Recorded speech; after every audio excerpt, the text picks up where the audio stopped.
Okay, this meeting is called to order. Would you call a roll, please, Madam Recorder? Yes.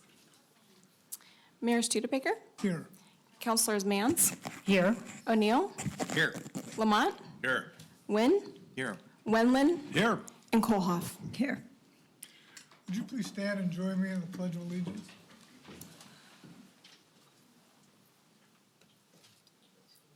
I pledge allegiance to the flag of the United States of America and to the republic for which it stands, one nation, under God, indivisible, with liberty and justice for all.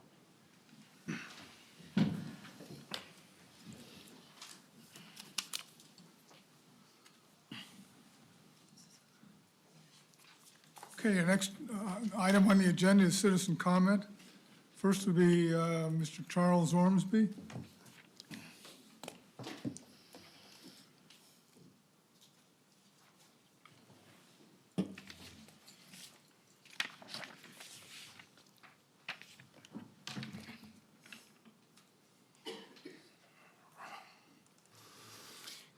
Good evening, Lake Oswego City Council. My name is Charles Ormsby. I live in the Lake Oswego Urban Growth Management Area on a Clackamas County tax lot at 170 Southwest Birds Hill Road, Portland, Oregon, 97219. I'm here because of a document. It's under agenda item 14.1, the LORA report regarding the North Anchor project. I'm perturbed, to put it politely. And I've let a multitude of people know it this morning or this afternoon. I started about 11 o'clock when I read it, downloaded by a convoluted method off of your Laserfish system and archival. That needs to be changed.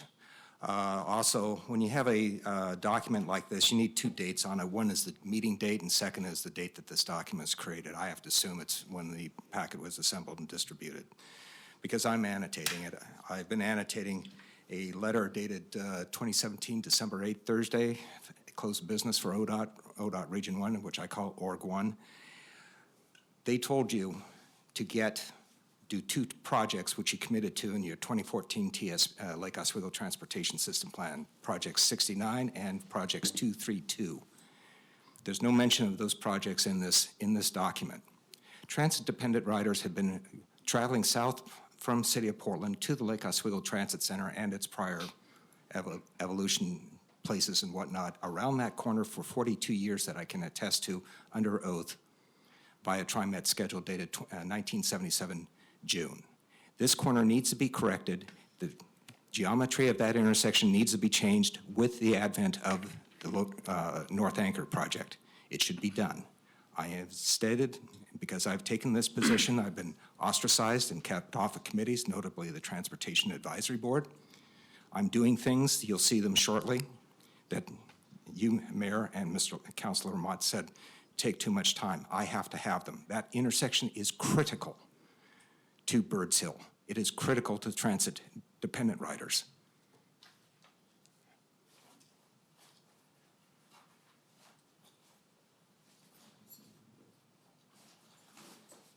Given the population densities that are being put into this area, this is a transfer mat.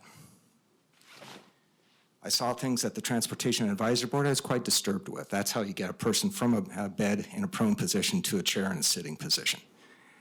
Every family should spend about 15, 20 bucks and get about two of those, maybe 40 bucks, because that's what you're going to need, because pedestrians are essentially kill zones. In kill zones, Highway 43, State Street is the worst one that is evolving given what's being contemplated in the Stafford area.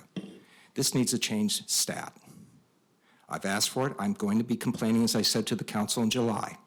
I've offered to speak with you, Ms. Bennett, to discuss things. Things have got to change, and they've got to change stat. Because all I want is what I request. If not, tell me where to complain. Thank you. In writing, please.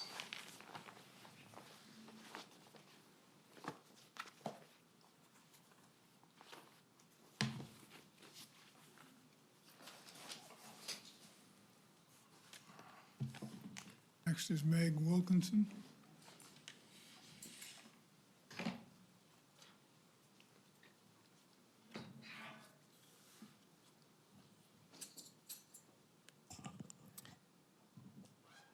I'm Meg Wilkinson at 17304 Marjorie Avenue, Lake Oswego.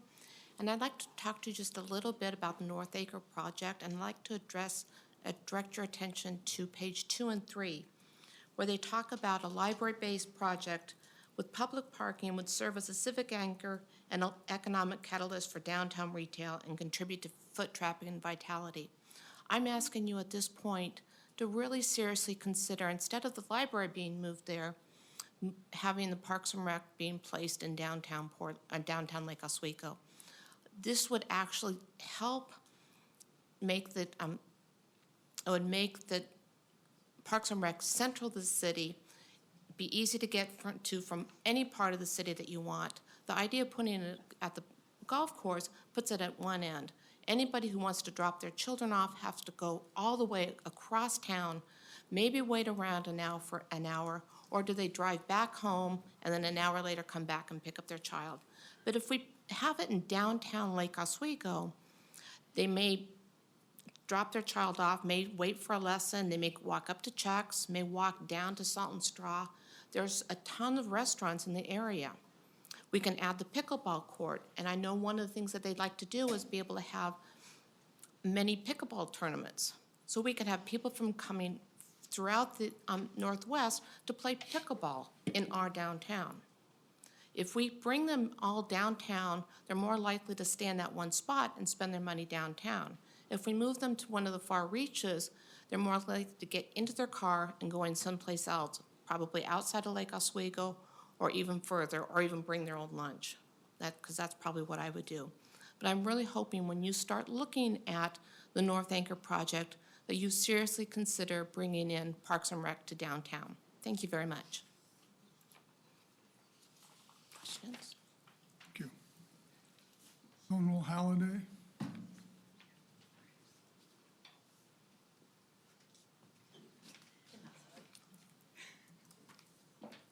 Hi, my name's Carrie Halliday. I'm going just before Sonal, if that's all right with the council. I live at Is that all right with her? I believe so. I live at 881 C Avenue in Lake Oswego, and I'm here in the capacity as an owner and operator of Iron Light. I believe all of you are familiar with our project, but our building is under construction on the corner of 9th and, of 3rd and B, and Iron Light will be a high-end event venue that will host daytime meeting events for businesses, evening events, and social events on the weekends.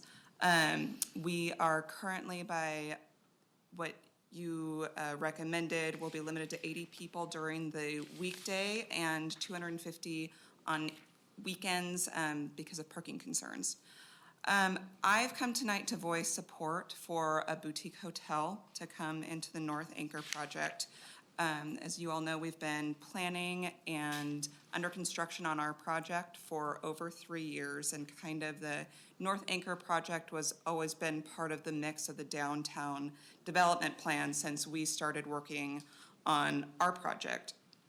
Because we weren't going to have a hotel open for when we open in March of next year, we partnered with a group of hotels in downtown Portland as kind of like a stopgap measure, so we would have some place to send our guests and clients during kind of the intermediary. I think that will work, but I think that our business and the downtown would be greatly enhanced by having a hotel in downtown Lake Oswego that was capable of accommodating a larger number of guests. And, you know, we also would really like to ask the council to consider a complimentary hotel to our project. A complimentary hotel would mean that it isn't a hotel that has a huge event venue. I think that our project will be fulfilling a really important need in our community for a place for people to gather and celebrate. I don't think that we need 2 of them within a 2-block radius. We have spoken to hotels that are willing to work with us and put in a small meeting room of 20 people or less, and then we could coordinate with them to have our guests stay at the hotel and their guests have their events up at Iron Light.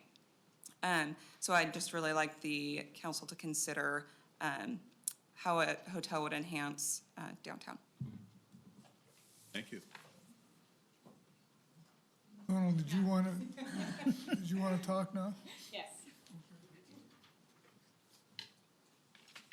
Hi, everyone. I'm Sonal Halliday, and I live at 17601 Woodhurst Place. I am one of Carrie's partners at Ironlight, and I also wanted to kind of draw attention to what a complimentary boutique hotel would mean for Ironlight in the downtown area. One of the things we've been doing all summer long is touring with wedding planners, corporate planners, and clients that want to host events at Ironlight. The first question we get asked is there a hotel nearby for my guests? We are at this point getting about 3 to 4 inquiries a week, and these are for weddings, 70th birthday parties where grandpa doesn't live here, lives in California, but wants the entire family from all over town to come into town. And we've actually even gotten requests for graduation dinners for Lewis and Clark or OHSU. Again, these are all events that host out-of-town guests. Now, we've long had the vision of the downtown area. It's one of the main reasons why we're building this venue here and how we are marketing it as an elevated event experience. Part of that experience includes being able to come in and have access to the walkable downtown area. So one thing I kind of want to leave you with is think back to a time where you've had a lovely weekend getaway. What are the components that made up that, getaway? You got in town for the wedding, you checked into a charming boutique hotel, you met up with other wedding guests, old friends and family that you haven't seen, you got a bite to eat, you went back to your hotel, freshened up, went to the rehearsal dinner, the next morning you could walk the farmer's market, get a cup of coffee, and then go on to your wedding events. The same applies to a corporate event.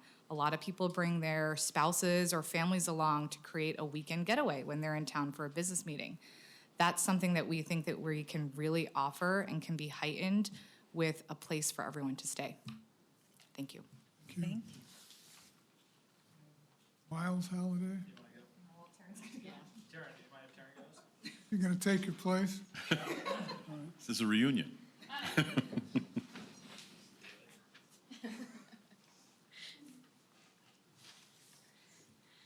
Hello, my name is Taryn Hatchell. I live at 839 F Avenue in Lake Oswego. I am the third partner with Ironlight, and also here to voice our support for a boutique hotel. I'd like to talk about something slightly different, which is what happens with the North Anchor property prior to development. And we just ask that you would be willing to talk with us about opening parking at that location while it's underdeveloped. Prior to construction, we recognize that it takes a couple years to get developments up and moving and construction completed. So as Carrie mentioned, we are limited to 90 guests during daytime events. We've already had one community event. It was actually a police training that we had to turn away because it was, I think, 150 guests because of parking. And those are the type of community events we really want to host and keep in town.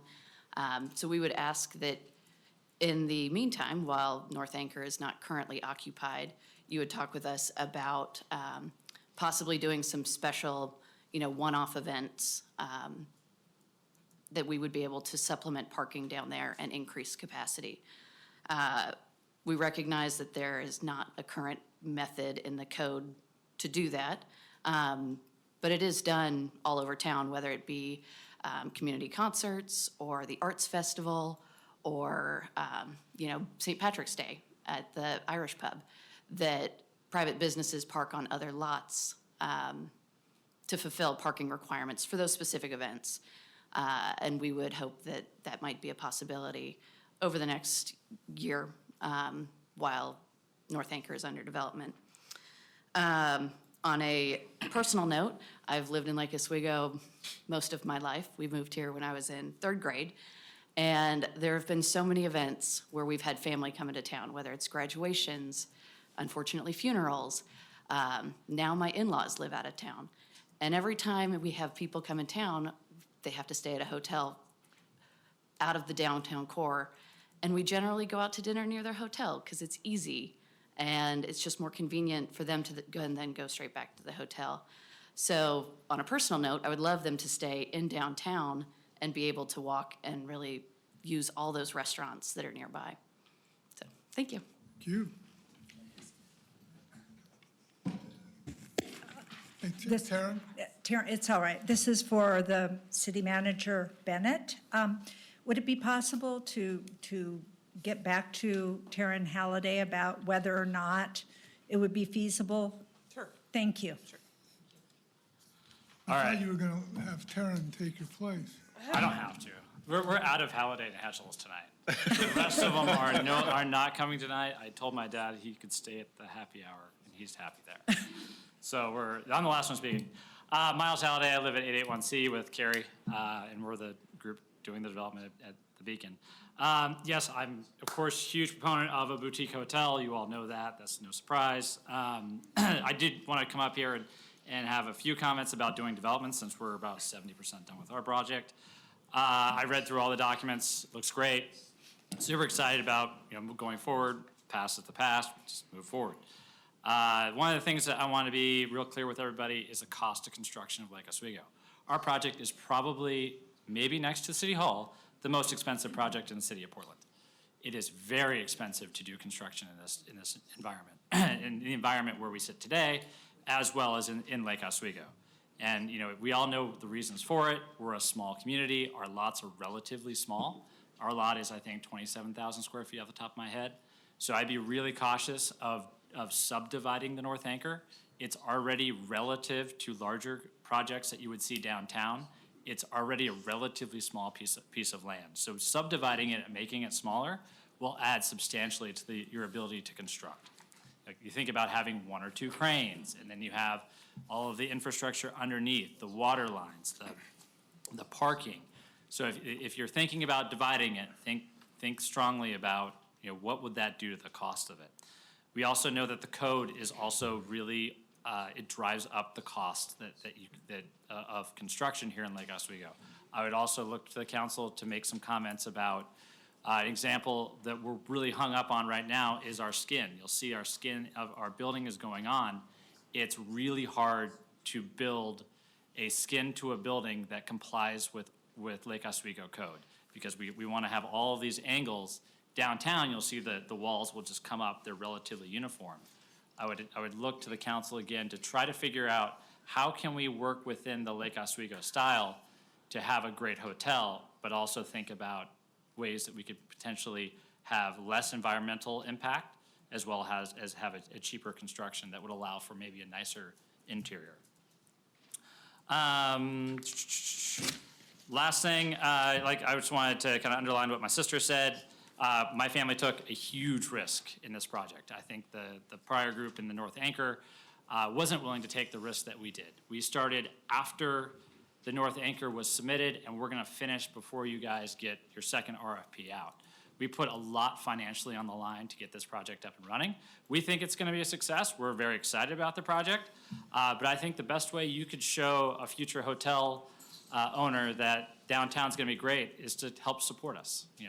Let's try to figure out something on parking. Let's try to make our building opening a great success, and let's try to find a complementary project down the street. So that's what I got. You're, of course, willing to, I'm always around for questions. If anyone has any questions, email me. I'm Councilor happy to Neal. talk about construction costs or anything. Councilor, you got a question?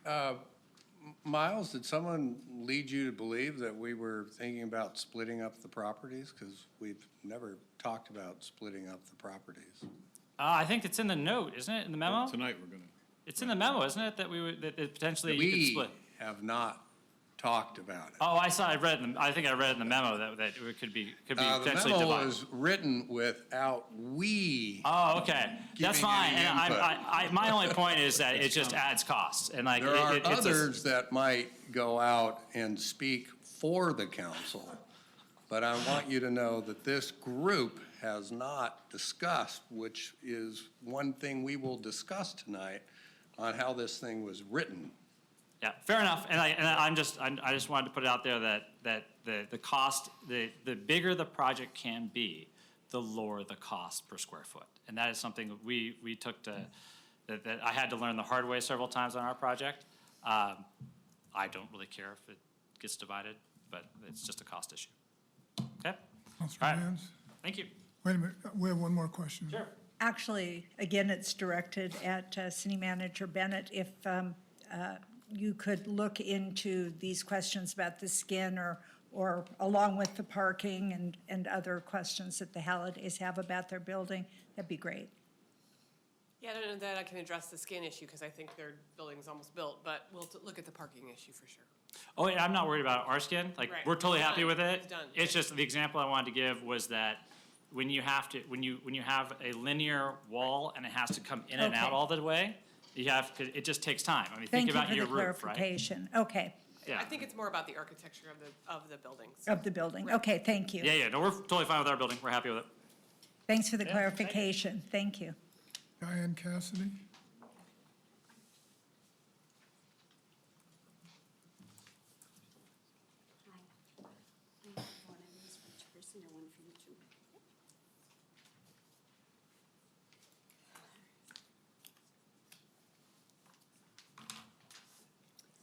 Hi, Diane Cassidy, 3601 Wren Street.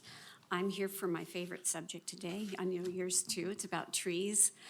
I was part of the tree code committee that was done 3 years ago, so I know what I'm talking about. It's just that I've ignored it until it came up a couple of weeks ago when I'm the chair of a HOA for a condo association on Oak Ridge, and we had to take out a few trees that were leaning and then one that was tearing up the asphalt. If you want to see what I'm talking about, on the last page I have some pictures of what the problems were. In taking out the trees, 2 of them were big leaf maples and 1 was a fir tree. We were told in order to take out native trees, we have to replace them with native trees. That in itself doesn't make sense to me, and I'll get to that. And I was given a list of native trees. And you were presented here with a chart of all of the trees on the native tree list. I didn't do this necessarily in a great order, but at the end of that chart is this list here, which is the one that the city puts out. This is your native tree list. This list comes from Oregon State University, their native tree list. It's a list and it's a site that I'm familiar with. I'm a master gardener. Oregon State University Extension website is one that I use all the time when I'm doing my work there, and this is our Bible. The list here is an Oregon native tree list. There are trees on this list that exist only in the Wallowas, only in Southern Oregon, only in the Alpine region, say above 3,000 or 7,000 feet, that are mostly native to maybe the Oregon coast or British Columbia or the Rocky Mountains. Very few of them, out of the 53 listed here, there are only 23 that are native to the Willamette Valley. So I have to ask at the very beginning, what do we mean by a native tree? If we're talking about a native tree to plant in Lake Oswego, I would think that we're talking about something that should be native to the Willamette Valley, at the very least. So the list in itself is inappropriate, and it's illogical. So 43% of the list is native to the Willamette Valley. If you look on page 13, this is out of 15, I do my homework. There are problems with a lot of the trees that are native to the Willamette Valley. Some of them you know, black cottonwood. Oh, the city puts out this booklet, it's called Right Tree, Right Place. And on page 24, it lists a lot of species that are probably cautioned against planting because they have certain problems that make them inappropriate for a homeowner to have. And so some of these are here, like the black cottonwood, ashes, willows, and those are part of our list. What? We're running out of time. Okay, my issue is that I think that the native list is very interesting, but I think it's inappropriate to ask private citizens to plant native trees on their property, whether you use this list or not. It's not a clearly defined value for the city as to why it exists in the first place, why native trees are valued, and if they are, Why don't we require them of everybody? Most people, if they had a list, even one that is appropriate, would look at it and say, but I want a Japanese maple, but I would rather have a flowering cherry or whatever. This list with maybe a ponderosa, ponderosa pine or something on it, they would say, I'm not planting that. And in that case, it becomes extortion, $135 per tree that you don't plant. Thank you. Okay? Thank you.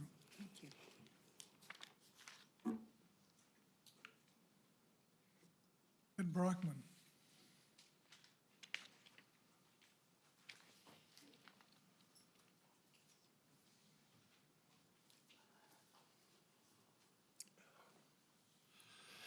Ed Brockman, 1141 C Avenue. Good evening, Council.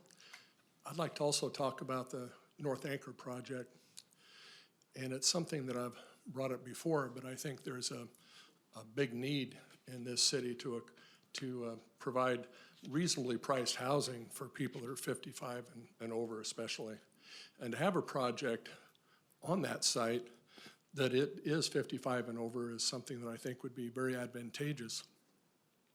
The other thing is that the retail component that's needed in mixed use, I think retail may have a little bit of a challenge of being able to stay leased out or such in that particular location, because at this point anyway, it's kind of out of the way of the main traffic pattern. Now, maybe 5 years from now, as other development happens between North Anchor and the Windward, well, that might be a different story. But something as far as style is concerned too, I know that the 555 project was something that was a real well thought of project, and that style of project I think would look very, very attractive there. Thank you. Thank you. Okay. Any follow-up from previous public comment? Just a couple things. First, I think you saw Erica's email. She did respond to the comment you got at the last meeting about the intersection up here at 5th and A. So I hope you saw that. We are taking a look at it, I believe, and especially about where the lights are. And then I also just wanted to let you know that there has been also follow-up with all the neighbors that live on Old River as a result of the testimony you got at the last meeting. Thank you very much. Next item on our agenda is a pleasant one. I get to present some Distinguished Service Awards to two folks. So, Willie Poinsett and Esther Allison Hill will come up. I've got some awards to get to.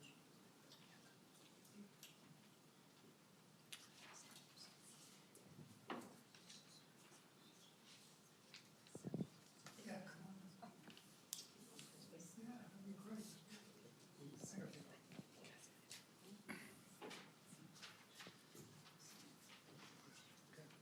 First, Willie, I've got this award for you, it's Distinguished Service Award. Willie's served on the 50-plus advisory board since 2016 and co-chaired since 2017. And you and Esther were big pushers on the event last year, which worked out very well. And during this time, championed aging in place for Lake Oswego residents and emphasized the need to retain residents who had contributed in the quality of life here. So thank you very much. And if you have something to say, you're more than welcome to. It's been my pleasure to serve and to be a part of this community for 33 plus years. And I will continue to be here and to serve. Thank you. I'm glad. Thank you.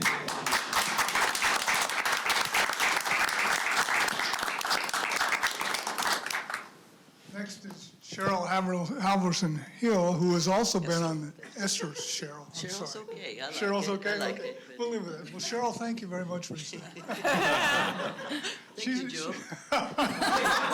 She was on the 50-plus advisory board as well since 2016. And with Willie, as I said, served with Willie, and they were very much responsible for the event, which was very successful last year. She encouraged continuing social engagement from many areas, and you've been very much responsible for informing people about Uber and Lyft too, and that's been a big boon. So you've done a super job, and we want to thank you very much for all of your efforts. there's something you'd like to say, you're welcome to. Yes, thank you. It's just a wonderful, wonderful community. You're just so lucky to be here, and the commissions and the boards and all are really, people are, I think they're very forward-thinking and very, very pleasant people, actually, too. Thank you very much. Thank you, Cheryl.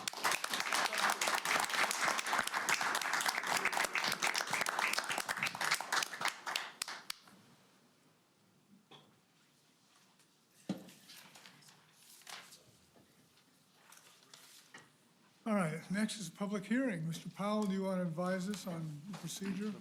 Thank you, Mayor. This is the time set for a public hearing on an appeal of a formation of a sewer zone of benefit on Southwest Reao Court. This is file number AP 19-03. The public hearing process is set out in the agenda, which will begin with a staff report, followed by testimony. The appellant and the applicant, if they so desire, as well as any property owners within this proposed zone of benefit, will be allowed up to 10 minutes. There'll be up to 5 minutes for other persons, and that will be followed by a 5-minute opportunity for rebuttal by the applicant if they so desire. As this is a quasi-judicial proceeding, I will ask at this point if any member of the council wishes to make any declaration relating to ex parte contacts or bias or conflicts of interest. None. And hearing none, I'd ask if any member of the audience wishes to challenge the city council member's right to hear this appeal. And hearing no challenges, Mayor, we'd be ready for the staff report. Okay. Good evening, Mayor. I'm Erica Rooney, City Engineer and Director of the Engineering Department. With me this evening is Todd Nepper, our Engineering Program Manager, responsible for a number of things, but in particular, zone of benefits. You may recall that we were here in July and had this public hearing, but because of a clerical error that we had made, the time of the hearing was incorrectly given to the appellants. And so we decided, even though we had gone through the whole process, we thought it was only fair to reopen the hearing and let them have their opportunity to voice their appeal. So that's why we're here before you again tonight. I'm going to very quickly go over a couple things, just to remind everybody of the certain aspects of a zone of benefit, and then we'll move on to allowing folks to speak as a part of the public hearing process. Okay, so as we mentioned before, zone of benefits are a program that we have allowed in our code where it's a reimbursement program set up to last about 25 years. A development or a private entity can come in, put in an extension of a public utility, be it sewer, water, streets, and then they take care of putting that in, and a zone of benefit is formed, allowing them to recoup those costs up to a 25-year period as other people come into the system. Honestly, this has only been used for sewers, as far as we know. We can't find any record of it being used for other purposes, so that's what we're most familiar with. We would do anywhere from 1 to 3 of these a year. You usually don't see or hear about them from us because they don't usually get appealed, but that option is available in the code, and so that's why we're here in front of you this evening. So again, it's usually for a public improvement. It's privately funded. They front all the costs. It's not a city capital project. It does meet city standards. It's put under our standards, but we don't front the costs. The only costs that are incurred by the city are staff time. We do get a small fee reimbursement for processing the paperwork, if you will. And what it is, it's a way for the future benefactors who might participate in hooking up to that sewer that they pay for that original installation. So this one in particular at Reao Court is our job in the process is to make sure that the applicant who put this installation in has met all of the requirements of the code. We talk about that in the report. We also check their cost allocations to make sure that it's reasonable. And one of the things we often do too is we check it against other similar sized projects of a similar scope in this area. So we'll check the cost to make sure that they're not, astronomically different or less. We also look at a little bit of the details to make sure that they have all the right components in it and that they aren't including costs that are individual costs, such as laterals. And again, the other properties that benefit from it. So specifically on this one, just a reminder, it's a little hard to tell with the color there, sorry. Where's the mouse? Is he there? I don't see it. No mouse. Yikes. Okay, I'm gonna have to do it this way. There we go. No. That's really hard to show up to. So the installation is this yellow line here. This is a sewer extension that was installed by this property owner who also owns these two properties. He was in the process of developing this site and needed a sewer according to code, and so he had to extend the sewer line up to meet this and up to this area as well so that he could connect this property. He also connected this other property and this third one. I don't know if they've connected yet. The new house has. Okay, so all three of these properties are connected. The zone of benefit is outlined in purple, and that is everybody who has the ability or opportunity in the future to hook to this line extension. So they're the ones benefiting from it in the future. By no means are they required to hook up at this time. They can hook up when it becomes a requirement, either their sewer fails or they just choose to do so. But right now, these other two, again, I apologize for not being able to point with this very well. The two on the left, I'll just say that, 18831 and 18851 are on septic tanks. And at some time in the future, they may need to connect, and they would connect to this sewer line. So they're a part of the zone of benefit. We're here in front of you this evening because we received two appeals, one that's been rescinded though since the last time we met. The current appeal that is active is 18851, and they are appealing the development of the zone of benefit. So I think that covers all of it. I don't know if you have any other questions. If you had questions from the last time, I think we covered all of those, but if you want to reiterate. Councilman Lamont, you had a question? Yes, so 18831 and 851 are unincorporated, is that correct? That's correct, actually. You can barely tell that with the coloring of the map, but that is true. They are in the county, and they would remain in the county until such time as they hook up to the sewer system. So we've pulled two independent small annexations for discussion later, but can you clarify for everybody that then if we annex one lot, say on a cherry stem corridor just off by itself, we automatically kick into a zone of benefit because that sewer's been extended, if it's sewer? No, actually, a zone of benefit is purely at the discretion of the person putting in the sewer. They don't have to do this. Okay, so the developer So may it's not say, I'll required. just eat it and put it in. could. And then if somebody knocks on the door later and says, I want to get on that, who gets the money? If there is no zone of If benefit? there's no zone of benefit, then all that those folks on the left have to do is pay their usual costs, which are SDCs, hookup fees, things like that, that they would normally have to pay. They don't pay for their portion of that main line that was installed. So the original, whether it was the property owner, the builder, the developer is paying for the whole show, and then someone else is getting a freebie? Yes, so they Okay. they front the whole costs, and they may or may not get any of it reimbursed over a 25-year Right. period. Then the second question, because we had a little sidebar about this the other day, when you look at how many you have pockmarked all over the city, and that you have to administer that, when somebody knocks on the door, you got to go back and find out if there's zone of benefit. How many do we have roughly of this all over the city? Current zone of benefits, I think, is around 30. It's 30. around 30. that are So that's active. one of your checklist things. If someone comes in and Oh, 831 yes. says, we have to see Yes. if there's zone of benefit, then you have to find the owner, send them a check, they could have moved somewhere, and Could have died Yeah, even, this yes. is- It can get complicated the further out we go. So we have a system on our GIS system where we track all of these. We highlight them. It's a layer that we turn on so that we can see who's in a zone of benefit, who's not. Somebody comes in the future, 5 years from now, we can look and say, oh, we gotta go pull the file, kind of dust it off and remind ourselves how to get back to that. And the last question, knowing how inefficient this is there any city that you know of that actually says you have to do a zone of benefit if you extend sewer so others benefit from it, pay for it down the road? Have to. I don't know. I would doubt it because the benefit simply goes to the person extending the sewer. If they don't want the reimbursement, I doubt any city forces that on them. Yeah, But because the I city would- doesn't get I any. don't know all the again, city code. The city doesn't get anything out of it as far as financial.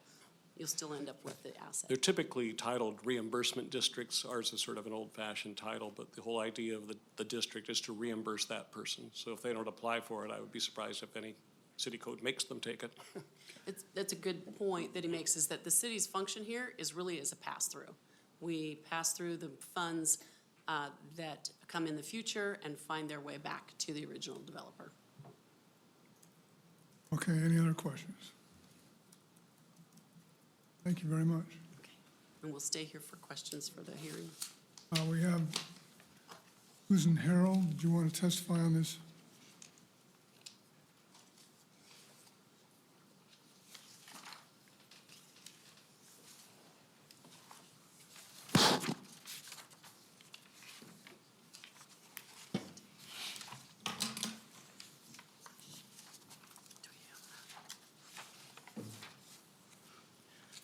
I'm Susan Harrell, and I live at 18831. I originally had said I wasn't going to give testimony at the last hearing, but in the time that has ensued, I have changed my mind and want to say some things. Wait to be clear, you withdrew your appeal, but you have a right to testify, but you've withdrawn you're not an appellant. No, I'm appealing. Okay, so you were on and then you withdrew your appeal and now you're saying. And I got another letter saying that the hearing was changed to this date, and I'm accepting that. Well, it's on appeal anyway. She would have right to testify whether she's entitled an appellant or not. I guess is somewhat academic, so she certainly is entitled to testify. As there still is an appellant, so it's still before Yes, the council, yeah, otherwise we would that's have fine. taken it off. So the development of the three lots, the two lots, 18850 and 18871, both of those lots, it's been known for 45 years, since I moved into my house 45 years ago. And actually, my ex-husband and I had chosen 871 as the lot that we wanted to build on.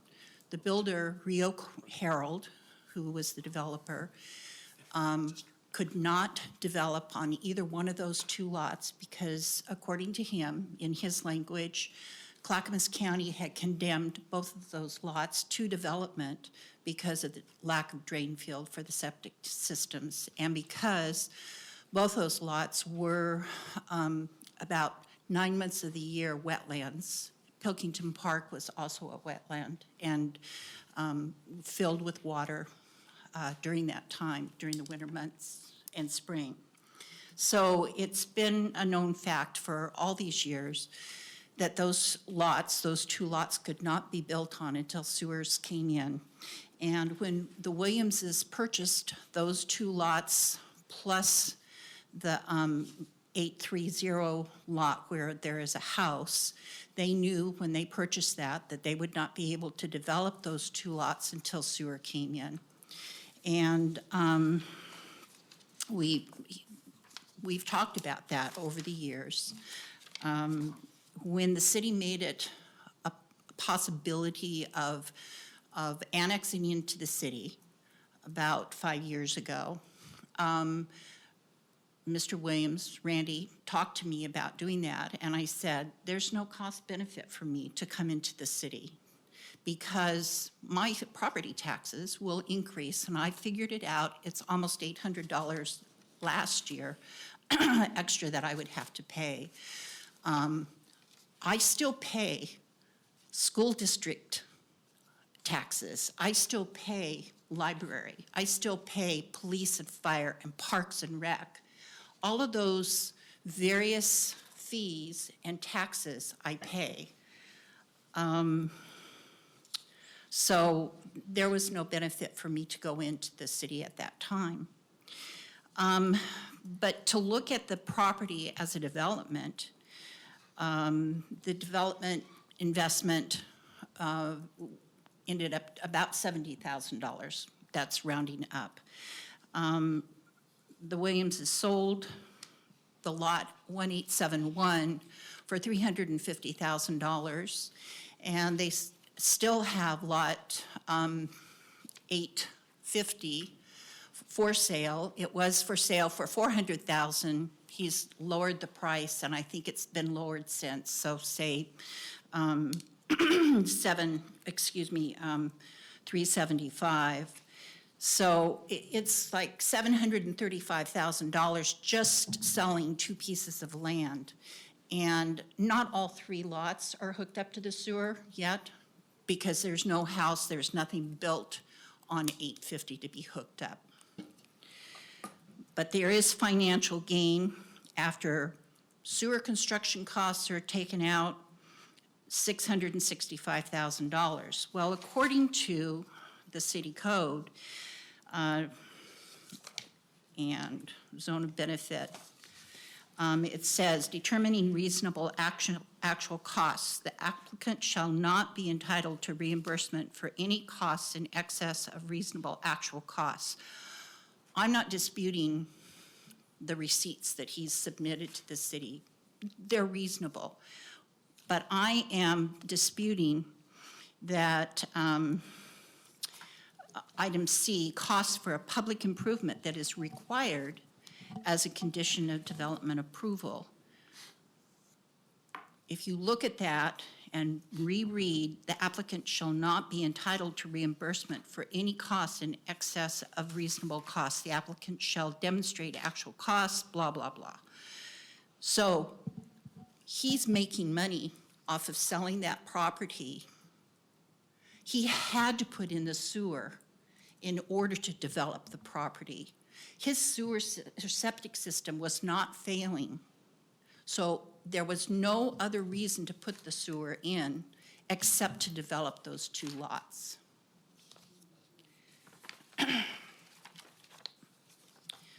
The second thing that I'd like to speak to is really the lack of communication from the city. That the Martinsons were given the opportunity, who live at 851, in one of their many meetings here at the city, they, through exchange of information, learned that they could go to the people who were putting in the sewer line and stub in a sewer line from the line over onto their property. They didn't have to pay any permitting fees. They didn't have to pay for the pipe. They didn't have to pay for anything. They just had to pay for the work. So, $800,000 down, they've got their sewer line on their property about 10 feet over the property line. For me, because the house has been built at 871, how can I say this? All of the utilities were installed in the street in front of my driveway to the lot 871. So they cross in front. I have to take from the sewer line at an angle, however it has to be done, over across not only all of those utilities, communication line, water, gas, and power, there's also a storm drain there. And upon doing some surveying, just rough estimate surveying, there's going to be an issue with the storm drain there as far as elevation and allowing for the proper slope. You know what they say about poop water. It's got to run downhill. And there's a very good possibility that I'm not going to be able to get enough slope in the sewer line going from my curb across the cul-de-sac. And that doesn't even touch on, there's all those costs, the fees and permitting that has to be done in order to open the street, in order to get the permit, the sewer line going, all of that. I will have to pay for all of that, from the sewer line to the curb. And then I will be responsible for installing a sewer line from the back of my house around the side. I don't know if any of you ever drive around out there in the River Grove area, but there are boulders as big as this table, and that's what I have up against my foundation. I watched them go in. So I know what problems I'm going to have. Now, Erica's suggestion was just get a macerating pump. How many of you want a macerating pump and have to worry about it in freezing weather?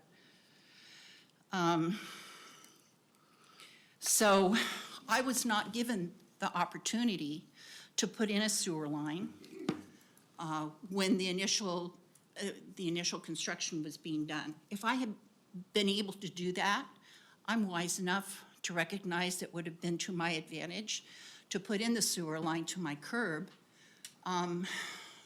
aside from having to deal with all those utility issues. But now it's going to be a major issue for me, whether or not it can even be done.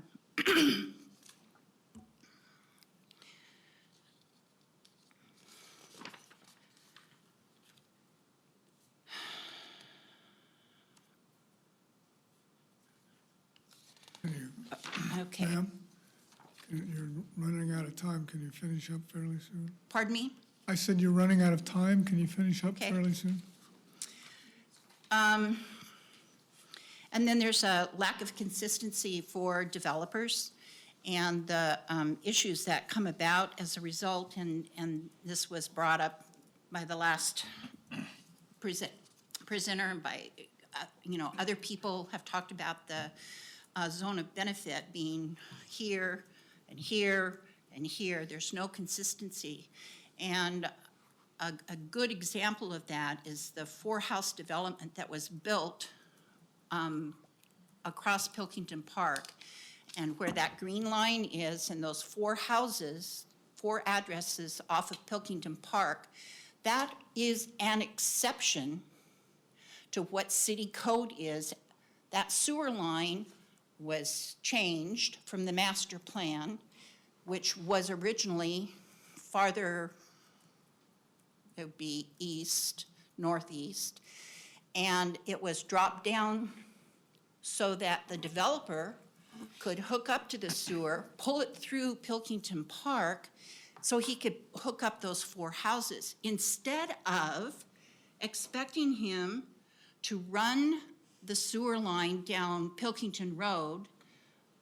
Sewer is right at Pilkington Road and Childs. Ma'am, I'm sorry, but you really are out of time. Oh, well, I have a right to speak. And We've so given you that. they are in violation of their own code, not expecting him to run the sewer line down Pilkington Road and not take advantage of the zone of benefit of the approximately 9-10 houses that are along Pilkington Road that would have been party to that sewer line. So that's all I have to say. Thank you. Question. Councilor Ahmad has a question. Just to clarify, we don't need to do it tonight because we've got a lot on our plate, but to clarify what is or isn't being paid by the unincorporated resident versus the resident. It's not our Parks and Recreation, it's not our police. You've got enhanced sheriff fees for the sheriff to come from east of the river. So if you want to further explore that, make sure you're clarified on what it is. Oh, we're covered by Lake Oswego Police. No, you're not. So you can talk to our staffs at another time about what you're getting or not getting from the city. It's a negotiated agreement between Clackamas County and Lake Oswego. They do respond. Okay, fine, thank you. You can consider that or not, it's up to you. Is Mr. Martinson one of the appellants? I know I'm just trying to clarify who's, okay. Yeah, Mr. Martinson, if you want to come forward.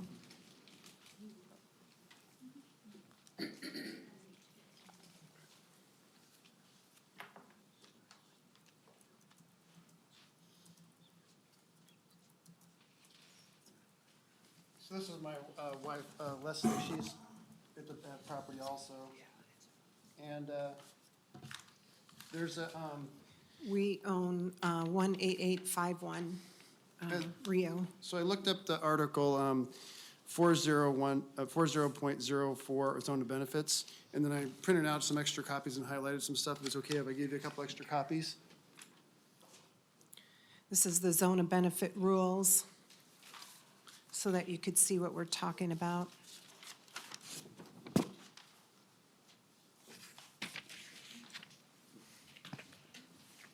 It's all right, go ahead and give it to him. You can share this with me. Code, it's just copies of the code.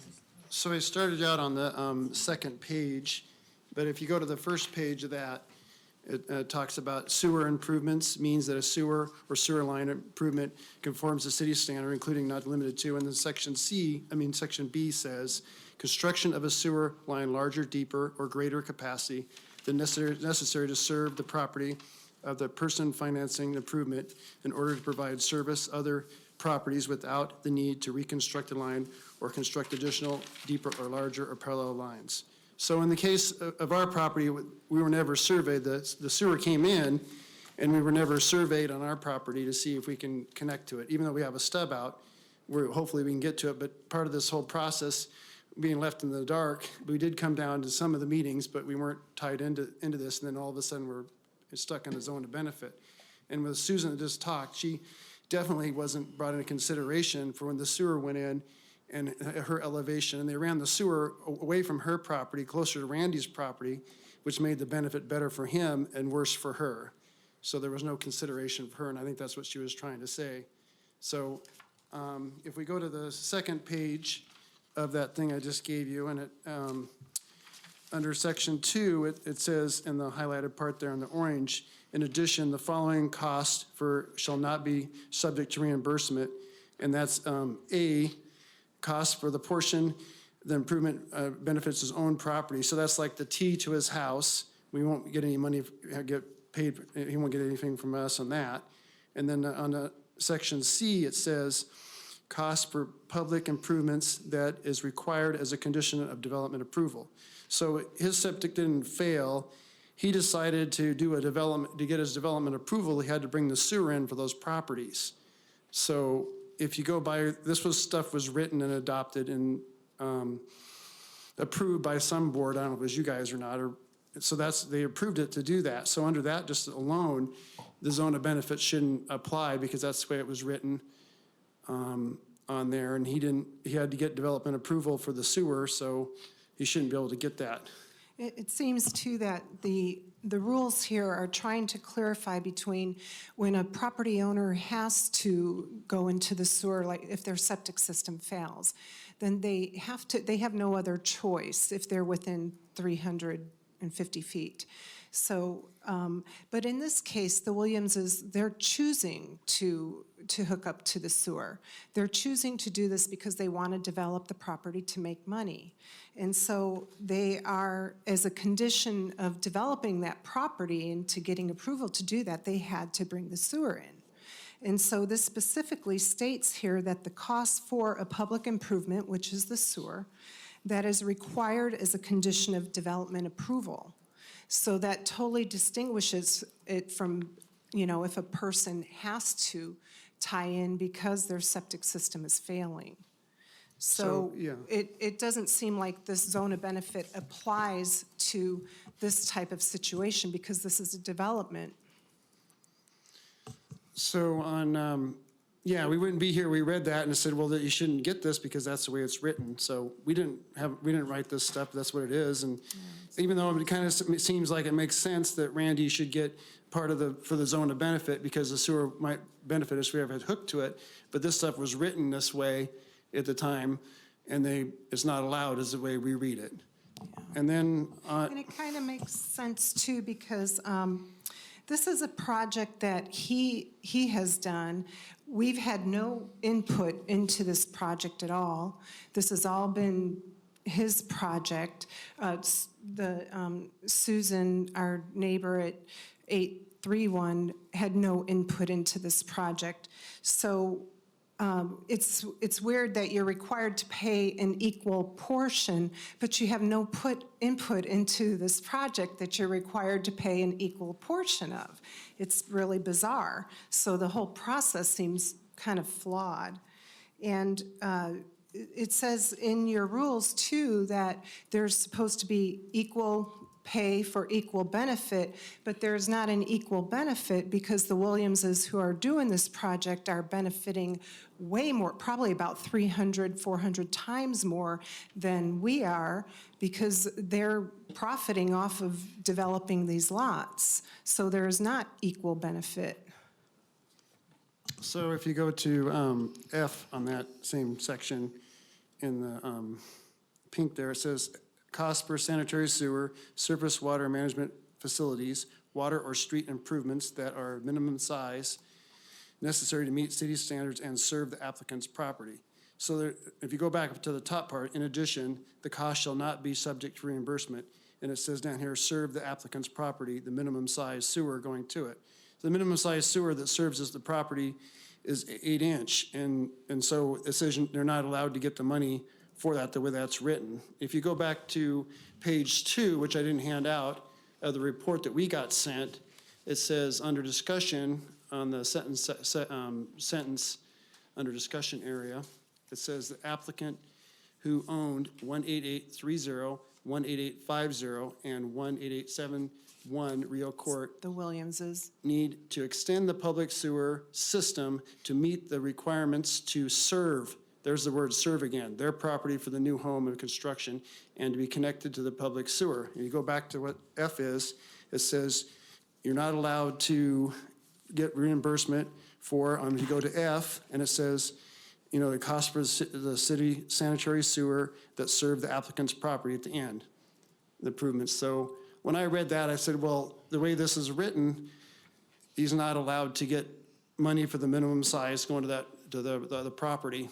So that's why we're here. You know, I read it and I go, it's not the language, you know, if it was a larger pipe, then he would be able to get that amount. Like if they put a 30-inch in or a 40-inch pipe in to serve other areas or other farther away, then he would be able to get a zone of benefit for that. But the minimum size is 8 that comes in to serve that property.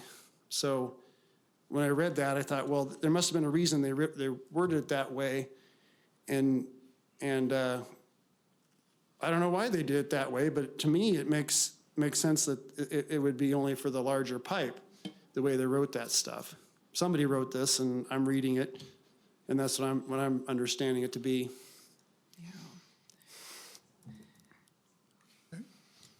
Anything further?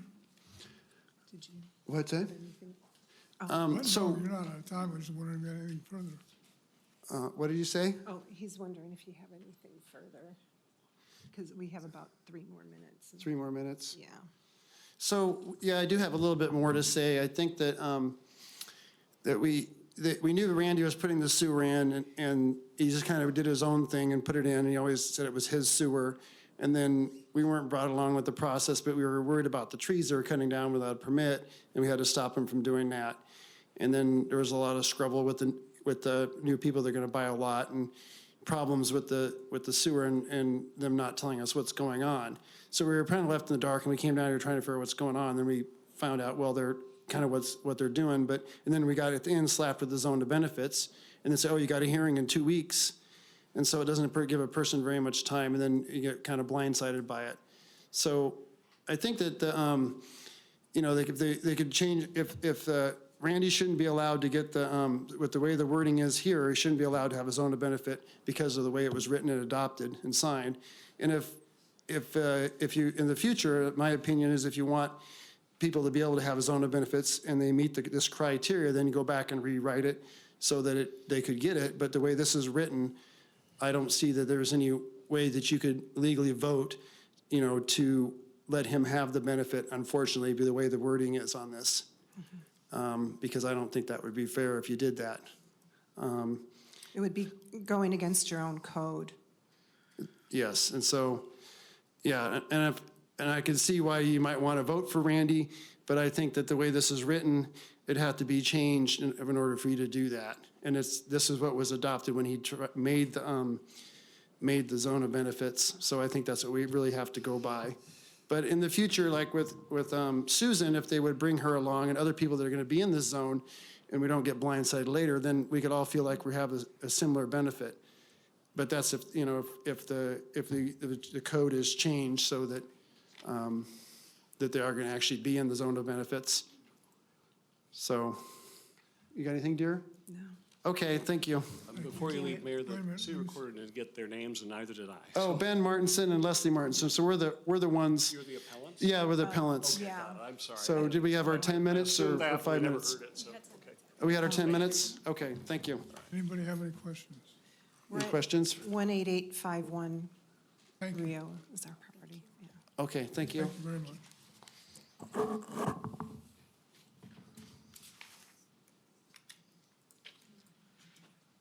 Are there any other property owners in the zone of benefit that want to testify?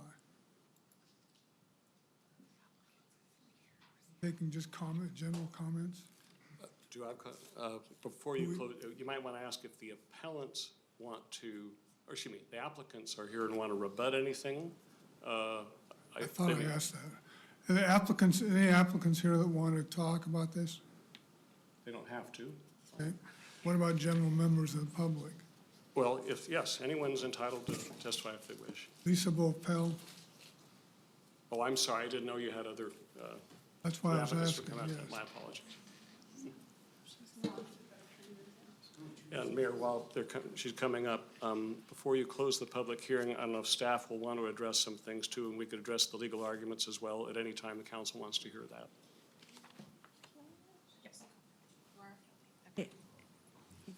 Hello, my name is Lisa Vopel. This doesn't impact me directly, but the zone of benefit's always been confusing, so it's nice to get some clarification. I live at 5655 Southwest Kinney Street, and I had some questions, and I'll turn in the sheet of paper when I'm done. One of them is, well, let me give you some history. If you look at the 4-lot development that's just north of Pilkington Park here, I went to the pre-app there, and according to the master sewer plan, the sewer line for that was supposed to run down Pilkington Road to Childs Road. That's the way the sewer line was supposed to run. But for some reason, it was going to cost more money. So the next thing I knew, the developer was given permission to connect to the sewer line that the school had put in that terminated in Pilkington Park. So my question is, number one, is there a legal easement through the school property? Because some of the sewer line goes through the school property. If not, the new development on Pilkington as well as Reao Court have no legal right to connect to this sewer line. It would effectively be a party line. The school district is separate from the city, and if there's no easement through school property, it could be sold in the future, and you have a sewer line that doesn't have an easement through property that the city doesn't own.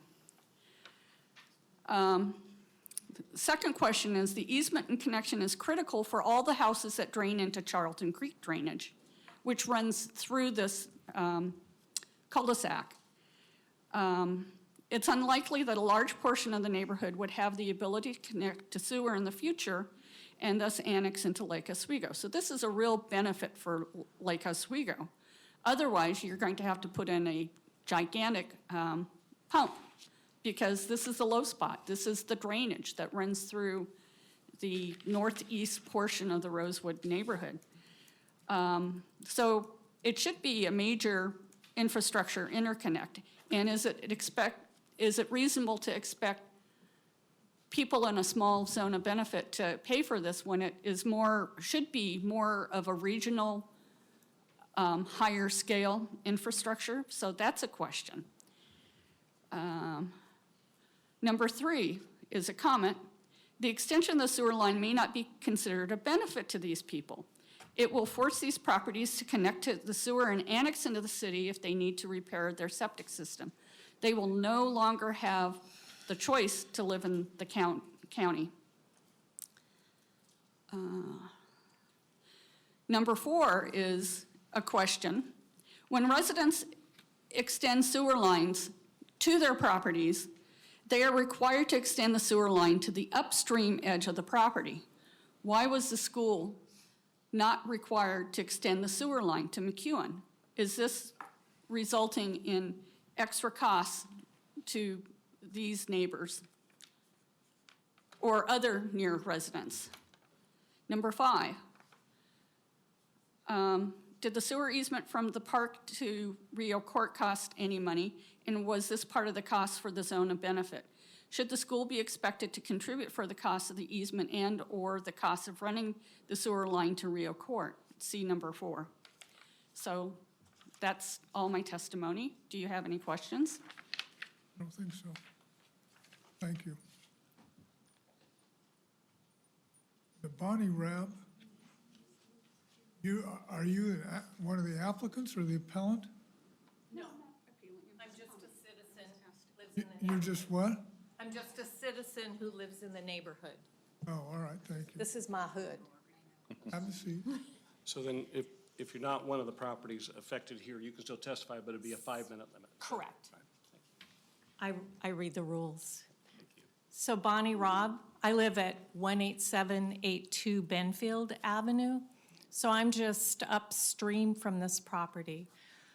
Seems to me, I mean, I don't have any hard facts to discuss or to bring to you, except that I would probably call this a zone of further benefit for these folks, because they're making money on the property and they're also putting their zone of benefit on the backs of their 2 neighbors. And that's all I'll say. Is there anybody else that testify? Hearing is closed. Well, if you wouldn't mind leaving the hearing open till staff could respond to some of the factual items that you, unless council doesn't want to hear that, and/or the Yeah, code argument. I think it's Right. good. I do. Yeah, I think the facts Thought we got were going to jumbled. do that. Well, okay. Go ahead, please. So we'll try and answer a couple of things that I think I heard. Again, looking for the mouse, but it's not going to work. The sewer line extension started where the yellow and the green come together. Let's skip the PowerPoint, or the pointer. That manhole was existing and is in City Park. I'm not sure what the school district has to do with any of this at the moment. So the developer, because they were within 300 feet, didn't have the option to put in, a septic system, because the rules are if you're within 300 feet of a sanitary line, you need to do the extension. So they were required to do that as a part of the DEQ rules that we have followed. Again, I'm not sure how the school is any part of this conversation. It doesn't affect the schools already hooked up. That was the whole reason for that extension many, many years ago. We did a major CIP project that brought sewer to River Grove Elementary School, took it down into River Grove, and it's pumped back into our system. And nonetheless, whether it was this developer, Mr. Williams, putting it in as a single owner, whether it was one of the other property owners in there, they're all within 300 feet. Any one of them could have had to do this, like if their septic failed. So if 18831 had failed 2 years ago, they would be the ones having to front this because they're within 300 feet. And we would have probably done exactly the same thing because that was the closest location of an existing sewer line. The other questions that I think were brought up was the one about the change in the alignment for the green line there, going through the Pilkington Park and those 4 new homes that are developed there along Pilkington Road. That is correct that the master plan showed something different. Now, the master plan is just that. It's a plan, and it was done literally, without any survey work, but we identified the corridors that we thought needed to have sewer in them. And for the most part, you do try to stay in the road. It's extremely flat out here, as you all know. We decided that this was the best way to get sewer to these 4 new lots and still meet the intent of the master plan, because again, it's very flat through there on Pilkington. We needed to be able to get some sort of flow. And this was the easiest thing to do, which was to take it to that existing manhole where the yellow and the green come together. There, correct me if I'm wrong on this, Todd, when the folks, the 4-lot subdivision went in, they also extended, as you can see, up into Pilkington Road, and they have a zone of benefit that goes that way, because there are people to the right, off the screen here, that will benefit in the future, and they'll have to be a part of it. And if they need to hook up. One last thing too, the reason that this was a good idea for all of us for it to go through there is the city also got an extension, and you can see it as it comes down right on top of the N on Pilkington Park. That is the extension so that we could put flushable toilets in Pilkington Park and take them off of being any kind of a septic system. So the city got a benefit out of making that adjustment to the master plan. Still meets the same intent. Sewer's all going to go in the same direction. The basins haven't changed. All of that, we'll still get what we need, but the city did get a benefit out of making that small adjustment to the master plan. And it's not a code issue, it's a plan. Intent was still met, so we felt that that was a reasonable adjustment. I might ask staff to address, if you haven't already, whether this was imposed as a condition of development approval. Oh, right. Well, it wasn't like a land use condition of approval, but like Erica said, and if you're gonna build a new house, you're within 300 feet, then it would be a condition of Right, but development for a new house. Right, but there's not a development approval condition as Correct, that yeah. terminology is used in city code. Correct, it was just building plans, just building permits. So no land use process was, they didn't go through a land use process for this because these lots already existed. Question? I can also address some code, unless you wanted to ask a question for code. Councilor Lamont, you had a question? Or Councilor Kohoff was first. Well, I want to hear both, but let me just ask this question. So when the people who are in the zone of benefit eventually have to use a sewer, is it your expectation that it's going to be a lot more expensive for them? Or is this all been by the fact that there are quite a few people in there that they will pay about the same? Well, so right now, excuse me, the connection charge is anticipated to be $13,742.99 for each of those lots. So when each lot connects up, either one of those two, they'd pay that, and that goes again back to the original contractor who put it in, or the developer who put it in, the Williams. They'll still have to pay SDCs, they'll still have to pay, plumbing permit fees, things like that, connection fees that are all part of what everybody pays when they hook up to any sewers in the city. So the cost isn't gonna go up except for inflation. This cost stays the same. It's indexed over time. So in 10 years, they'll have this plus the indexing of the cost. I don't know if that answers your question. So if they were to do it today and they were like a partnership, it would cost $13,000 plus these other fees, right? And let's say it is 10 years from now when they need to get onto the sewer. They're going to pay the original person, developer who paid this initially, $13,000 plus the other fees, and then some sort of escalator, like some kind of interest? Yeah, this has an escalation associated Of with it. what? Usually the CCI, the construction cost index, it goes up every year by that much. Okay, give me an idea of what that means.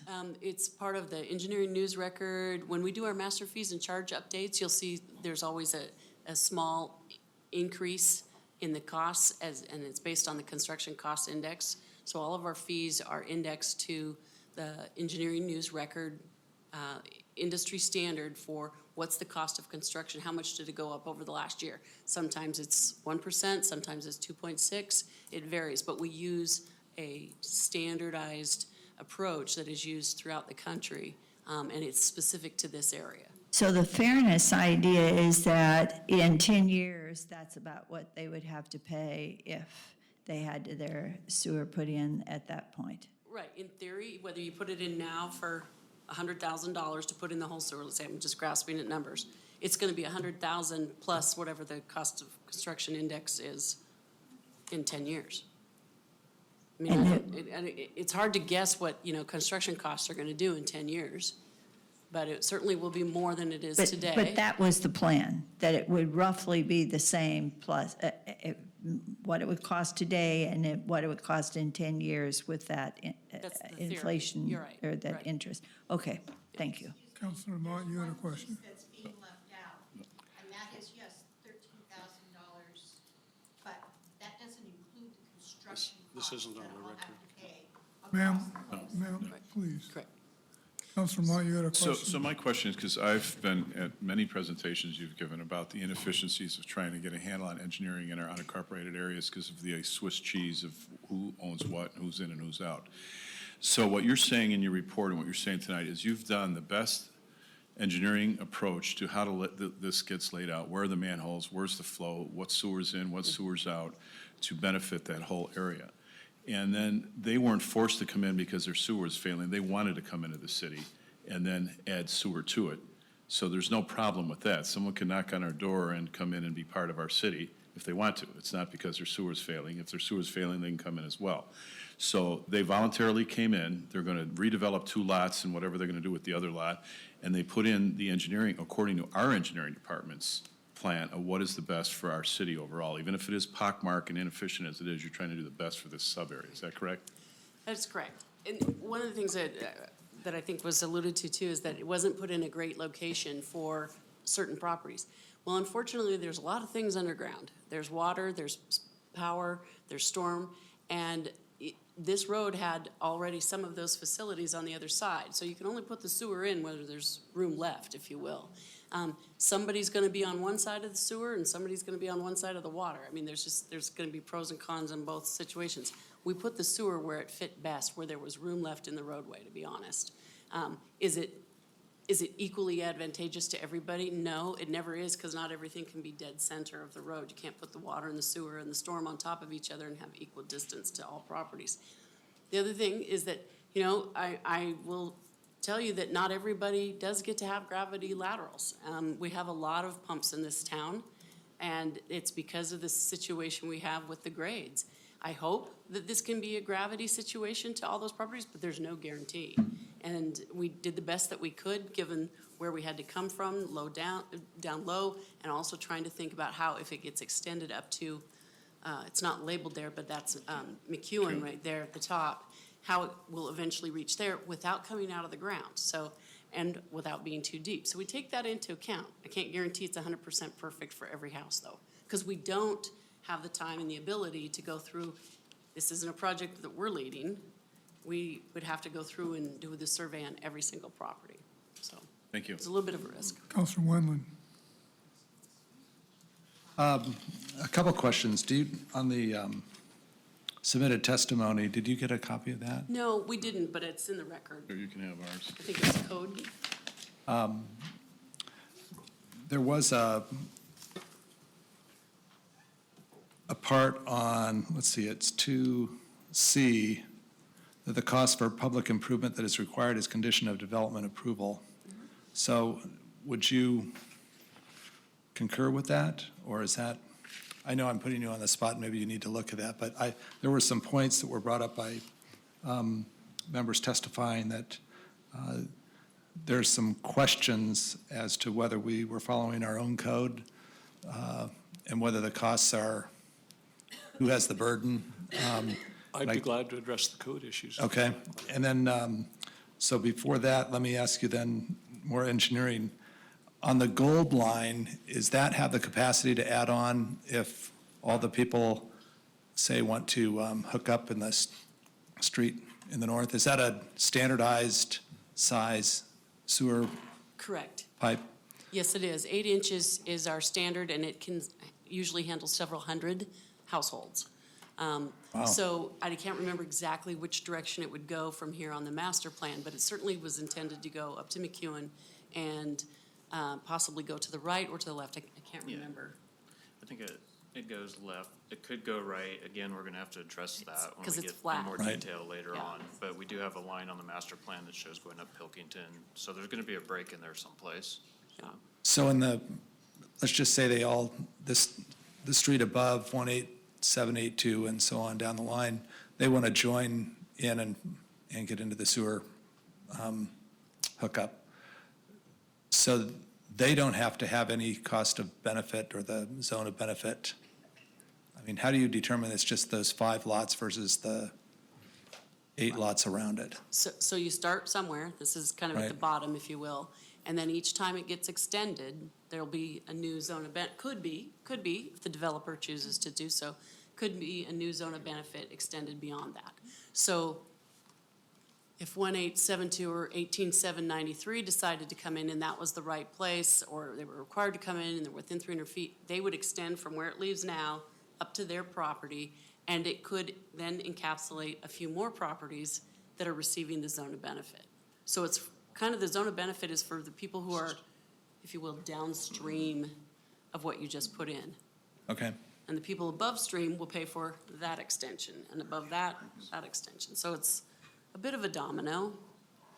And we have an algorithm that calculates all this? Oh, yeah, sure. Thank you. We That's call all. it the Todd algorithm. Right, okay. Any further questions? I think it's happening. On the code issues, if I may, so there were several brought up. So if you look at the first page is highlighting the definitions there, and you notice a sewer improvement means a sewer or sewer line improvement conforming to city standards, including but not limited to, and it gives 2 examples right there. One example is where there's an extension of a sewer line to property other than that owned by the person financing the improvement, so that it can be provided to that property without further extension of the line. That's one, and that's the one under which staff is proceeding this evening. There's a second one there, and again, it's including but not limited to, but there's another one where there's construction of a sewer line larger, deeper, greater capacity than necessary to serve the property of the person financing the improvement in order to provide future service to other properties without the need to reconstruct the line or an additional parallel line. So you see, if someone comes in and they may not be extending the sewer any further than their property, but they're making it bigger in order to serve other properties in the future, bigger than necessary to serve their own, then they might be entitled for a reimbursement district, a zone of benefit as well. So those are 2 separate things, and they're examples. Now that plays into the next page, which was highlighted by the people testifying. And I'll refer you first to section 2F. Copy I got has purple and yellow highlighting. I don't know if yours are all the same there, but it says cost for sanitary sewer improvements that are the minimum size necessary to meet city standards and serve the applicant's property are something among that not eligible for a reimbursement district or zone of benefit. Read in isolation, you can understand why people would read that and say, oh, well, okay, this is the right size to serve the property. It's not any bigger than necessary, therefore you're not eligible. If you read that in the context of the code, what they're talking about is that is the instance in which the only reason to do a zone of benefit would be enhanced size. If there's nothing else, then they wouldn't qualify under that circumstance. I'll be the first to admit that's less than artful drafting under this older code. And in fact, I think there is there was a pending project to redo this code. In some ways, it's still sort of pending. Staff can correct me if I'm wrong, but I believe this very issue came up in a zone of benefit appeal 4 or 5 years ago. Am I wrong about that? And the council there, I don't want to misstate it, but I believe the council did the interpretation on their findings that I'm talking about, that must be what it refers to, because otherwise it doesn't make sense. You know, you can't get a zone of benefit if in fact you're extending a normal size sewer up the street to serve 10 properties, if it's simply the same size that would serve your home. And that's not how council's interpreted it before. It's certainly not the staff interpretation. And again, in the context of the code, that's what makes sense. The others on that page talks about costs for that portion of the improvement that benefits the applicant's own property. They highlighted that. Well, again, that is taken out here as, once again, they take how many properties are benefited. If they say there are 5 and they subtract the 2 that, or 2/5 or whatever for the applicant's properties, then that's addressing that. It's not the cost that benefit their own. And again, Councilor Wendland, you brought up 2C, cost for a public improvement required as a condition of development approval. As I asked staff when they were responding at the end, was this required as a condition of a development approval? The answer is no. Once again, I understand why that can be confusing for people, because they might say, well, you can't build a new house in a city without hooking up to sewer, therefore it's a condition of development approval. But as you know from doing land use hearings, that term, condition of a development approval, is sort of a term of art, which means where it's a condition of a land use approval, that here's something you must do beyond what code requires, here's your condition. And so once again, that's certainly the way it's been applied. So again, I will say this code is old and isn't written in the best way, but that's the interpretation of the code to date. Are there any other questions?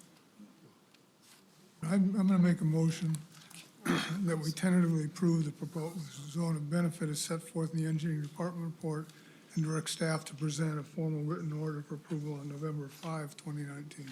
Second. Discussion. Anybody? So let's, all in favor of the motion? Aye. Aye. Anybody opposed? Thank you. Next item is Ordinance 2830. This is Ordinance 2830, an ordinance of the Lake Oswego City Council clarifying and revising and updating LOC 12501050, Transportation Advisory Board, 2002-010, Business License Definitions, 4002-010, Local Improvement District Definition, 4208-400 Sidewalks, LOC Article 4218, Public Rights-of-Way and Easements, and the following sections of the Tree Code, 5502, 020, 042, 080, and Article 5508, Tree Protection, and finally, amending Appendix 5502-1, Native Mitigation Tree List, and adding tree list. Ending there, there was in the original listing in the agenda, it mentioned some change to explanatory statements. That is not before you tonight.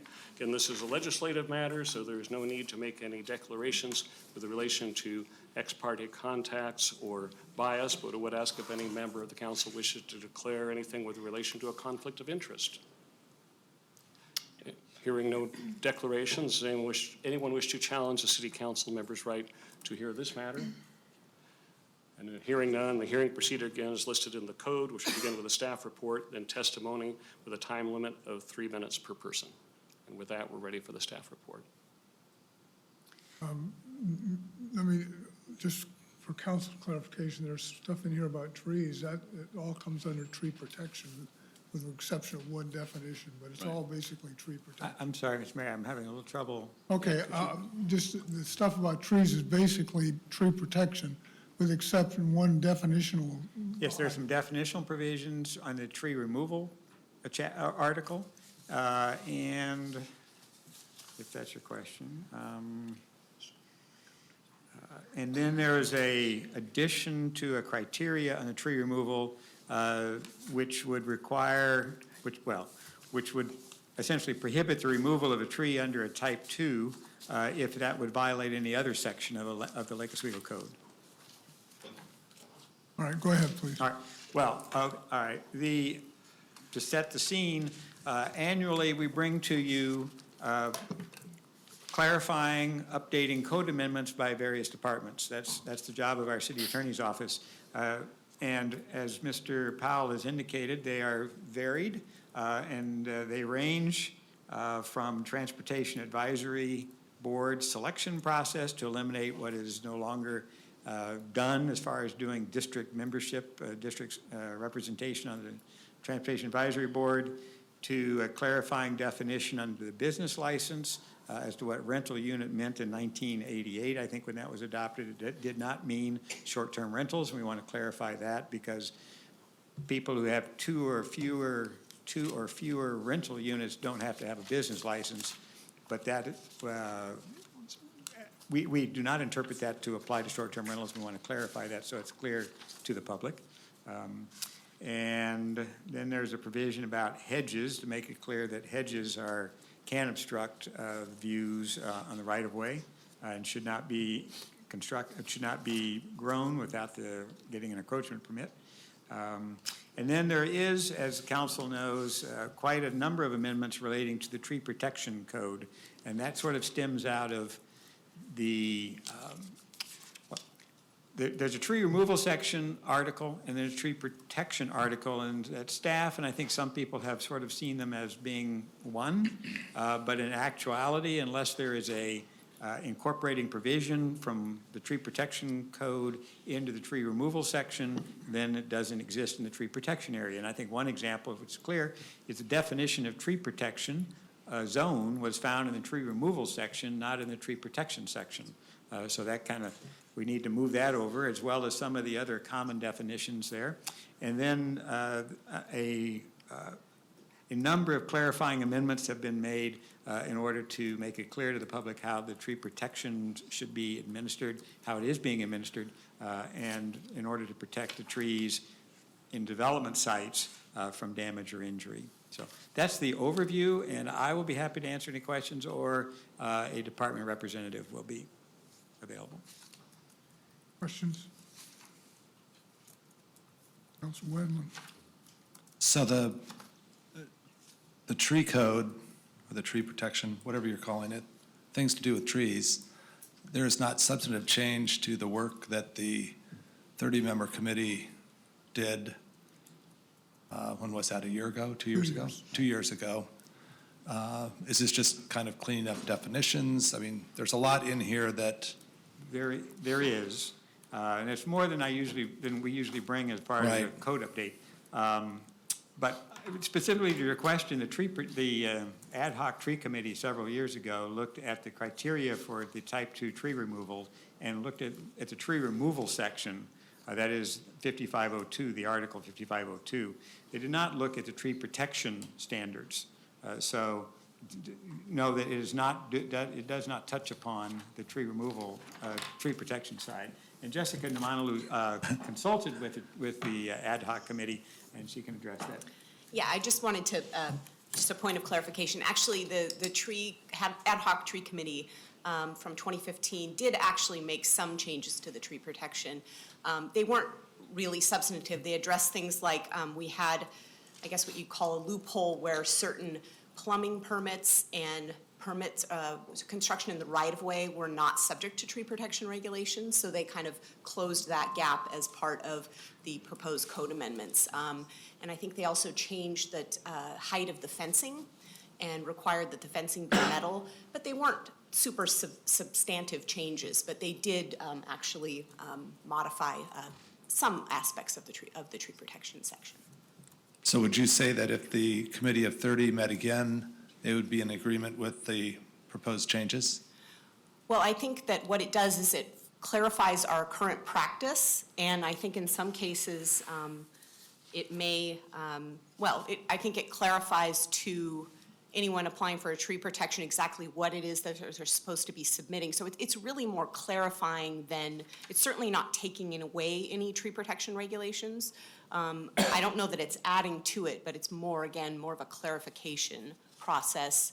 And I know it stemmed out of a specific court case where they couldn't enforce or they lost the court case, so to speak, because the tree protection regulations, some of the definitions and other things were found in the tree code rather than the tree protection code. And so this is trying to address that to be sure that we can adequately enforce our tree protection regulations. So you'd say that there's not substantive changes, more clarification to definition, and instead of, we're not pushing the needle one way or the other then with this? No. I guess I would, I would say yes, when you look at all the text.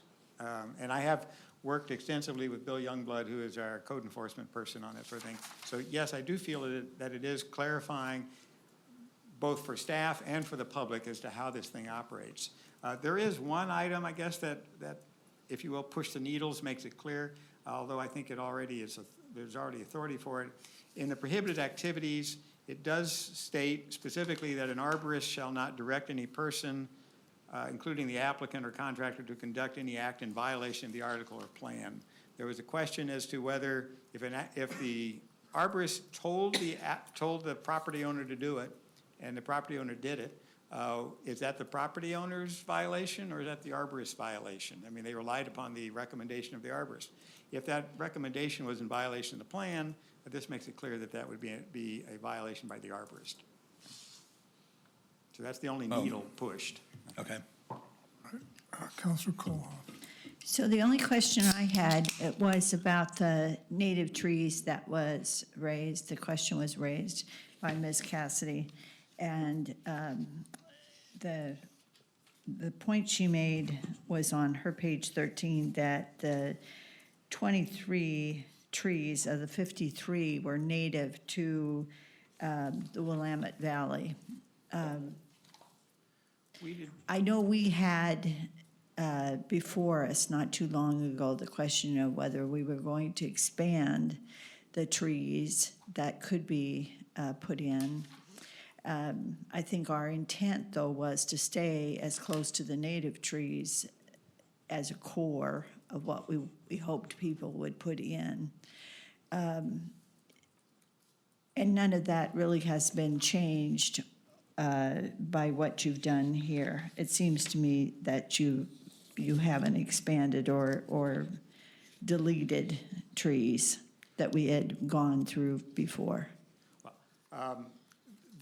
There's a reorganization, that's correct. There's a reorganization insofar as we're not looking at the type of the leaf to find where the tree is, but we're looking at the type of tree it is, whether it's a Douglas, whether it's a conifer, whether it's an evergreen, et cetera. I think, as you can see, some of the spelling is corrected, and the appropriate proper names are italicized there. So it is purely, it's purely a reorganizational move, and we did not look at any, or staff did not look at any substantive changes. We just moved things around in a more, where arborists would expect to find them. I would add that there was one that was deleted, which was the Columbia River willow, and it was deleted because it's a shrub species, not a tree. So that was deleted from there. And then we did add an additional substitute for the native Pacific dogwood because it is subject to a anthracnose disease. And so there are 3 different types of cultivars that are resistant to that. And so we added an additional one, which is called Eddie's White Wonder, to the other 2, which was a Starlight and a Venus dogwood. But those are the only deletions and additions to that section. Well, I approve of that. I mean, I think that we need to stay as close to native trees as we can. There are other benefits to the climate, and then we can look at it if we want to expand choices down the road. But I did want to ask about her list and our list and whether or not what we had done with it. Okay, thank you. Any other questions of the staff? Great work. Testify, we got Michael Buck.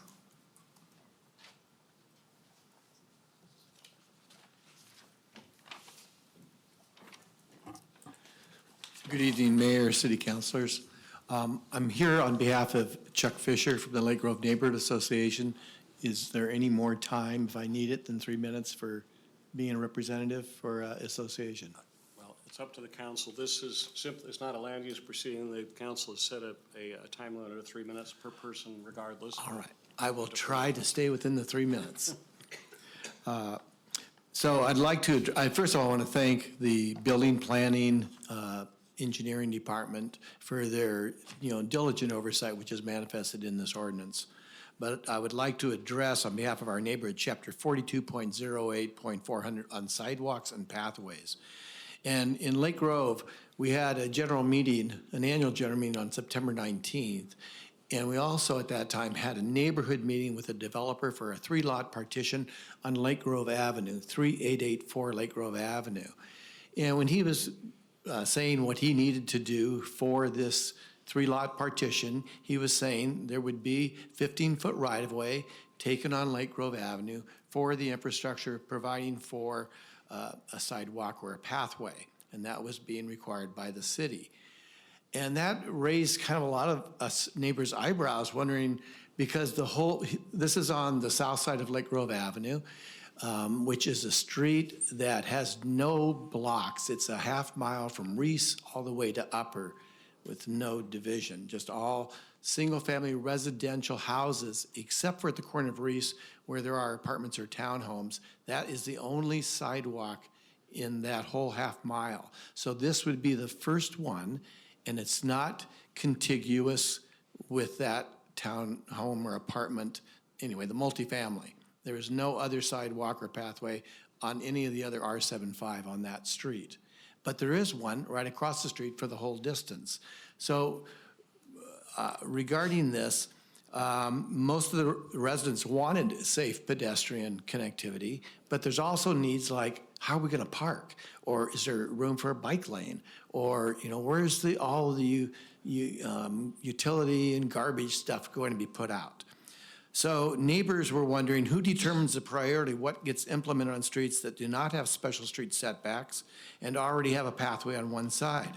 The Lake Grove Neighborhood Association would like a comprehensive view rather than a reductionary perspective that treats all collectors the same, and this street is the neighborhood collector. We would like these aspects, which are site-specific, taken into consideration. 1, Lake Grove as a status is a neighborhood collector, yet the street on the south side has no breaks for the entire half mile, as I said. Number 2, lots on the east side of the street, they get narrowed, so that whole Lake Grove Avenue as it comes to Upper Drive forms a triangle. So to take 15 feet off of 4 of these last lots makes development more difficult to get, the 25-foot setback and the 30-foot setback for front and rear yards. Number 3, that looking at the city map, the city has taken right-of-way on 3 new single residential construction, but no pathway or improvement has been implemented. So there's legitimate concern about any future realization of a completed pathway and the funding mechanism that would provide for it. The city does not have the power due to the Dolan analysis to require this infrastructure except when there's 3 houses, but not when just 1 residential unit is built. So to conclude, our neighborhood would just like better clarity on the predictability and feasibility regarding sidewalk code language and what the implications mean. Thank you. I don't, forgive me, I don't believe the testimony is directed to any code amendment that's before you tonight.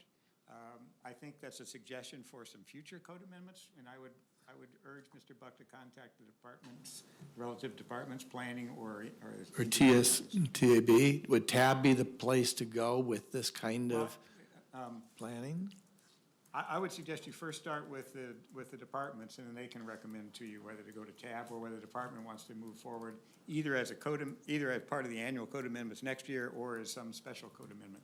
Or maybe there's other code amendments that are related to it that would move forward. But I don't, as far as tonight, I didn't see what this is. Would seem like for neighborhood collectors, according to this, maybe this is a good clarification, it seems like it's mandating pathways or sidewalks on both sides, on both sides of the street. And the change is only to, and just to be clear here, 4208-400 sub 2, it has a table as to what the width of sidewalk should be for major collectors and neighborhood collectors. And that is to change it from 5 feet to 6 feet for both residential sidewalks and for industrial sidewalks in order to conform to the transportation system plan. Right? So we're talking about the width of the actual sidewalk. We're talking not as to whether it's required or not required or whether it's 15 feet easement or anything like that. So that's, I didn't hear your testimony. That's understood. The confusion is like, where will there be like a planted buffer strip? When does that get included or not get included? It seems like maybe it's up to the city manager to have it or not have it. That's what the neighbor just wants to know what we hope for and what to expect. We should talk more at length with Mr. Yeah, whether it's included or not included or buffer strip, et cetera, That's not being changed, it's just whether the sidewalk is 5 or 6 feet. Okay. So I would, again, suggest perhaps the city engineering office is the one you'd want to talk to flesh that out more. Thank you. Okay. Thank you. Is there anybody else who wants to testify on this, on the code amendments? Okay, the hearing is closed. I'd like to make a motion to enact ordinance 2830, clarifying, revising, and updating the Lake Oswego Code. Second. All right, discussion? All in favor? Aye. Anybody opposed? Let's take a 10-minute break. Oh. You're no fun.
Okay, we're back in session. And the first item of business is award of a personal services contract for engineering design. Thank you, Mayor, Councilors. Erica Rooney again, is City Engineer, and with me this evening is Stefan Broadus, our Assistant City Engineer. It's his first time, so be kind. He's going to do a presentation about our Jean Road Pilkington Intersection Improvement Project. And we don't always come to you with projects that are already in the budget, especially during the design phase, but this is an important intersection, as you all know, and we thought it was imperative to talk a little bit about what our thoughts are for moving forward to coming up with a solution, because I think there'll be a lot of neighborhood interest and business interest in this area as well. So we want to take just a few minutes. We'll be quick about it. We know it's getting late, and give you an overview of where we're headed. So I'll turn this over to Stefan. Stefan, thank you for your presentation. That was good. It was outstanding. Thank you. It's outstanding. We're done. Second. So for some background on this project, it was first identified in the 1997 Transportation Plan and later again in the 2014 Transportation System Plan. That 2014 TSP found that the intersection operated at a level of service F during weekday PM peak and also was deficient for our ADA curb ramps at the corners. The project was also identified in the 2017 traffic signal assessment. And in that assessment, it found that the intersection met warrants for a signal. And as a result of these things, our current capital improvement plan shows this project being funded for the current fiscal year.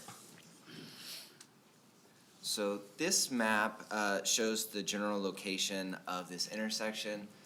As I'm sure you're all aware, it's located in the southwest corner of the city and very near proximity to the city's public works compound. This is an aerial of the intersection we're talking about, and this is showing some vehicular queuing that we hope to address with this project. So in the staff's request for proposals to eventually award design for, we sought vendors that had experience with intersection control evaluation. And what this specific evaluation looks to accomplish is it's an objective means of comparing different intersection treatments, specifically a traffic signal versus a roundabout. And when I say objective, it quantifies the performance of the different treatments from a variety of different factors, specifically capital cost, maintenance costs, safety, traffic performance, right-of-way impacts, as well as environmental impact. And so as a result of the RFP and the response received from the selected vendor, I show up here a very preliminary concept for what the traffic signal intersection treatment would look like here. There's not a lot of detail at this level, but this would eventually be refined as we move forward. But you can see on there the proposed sidewalks, the potential sidewalks, as well as the 4 black dots where the intersection mast arms could potentially be located. This sketch shows the potential roundabout concept here, which again is very preliminary, very typical for what you might expect to find in a roundabout.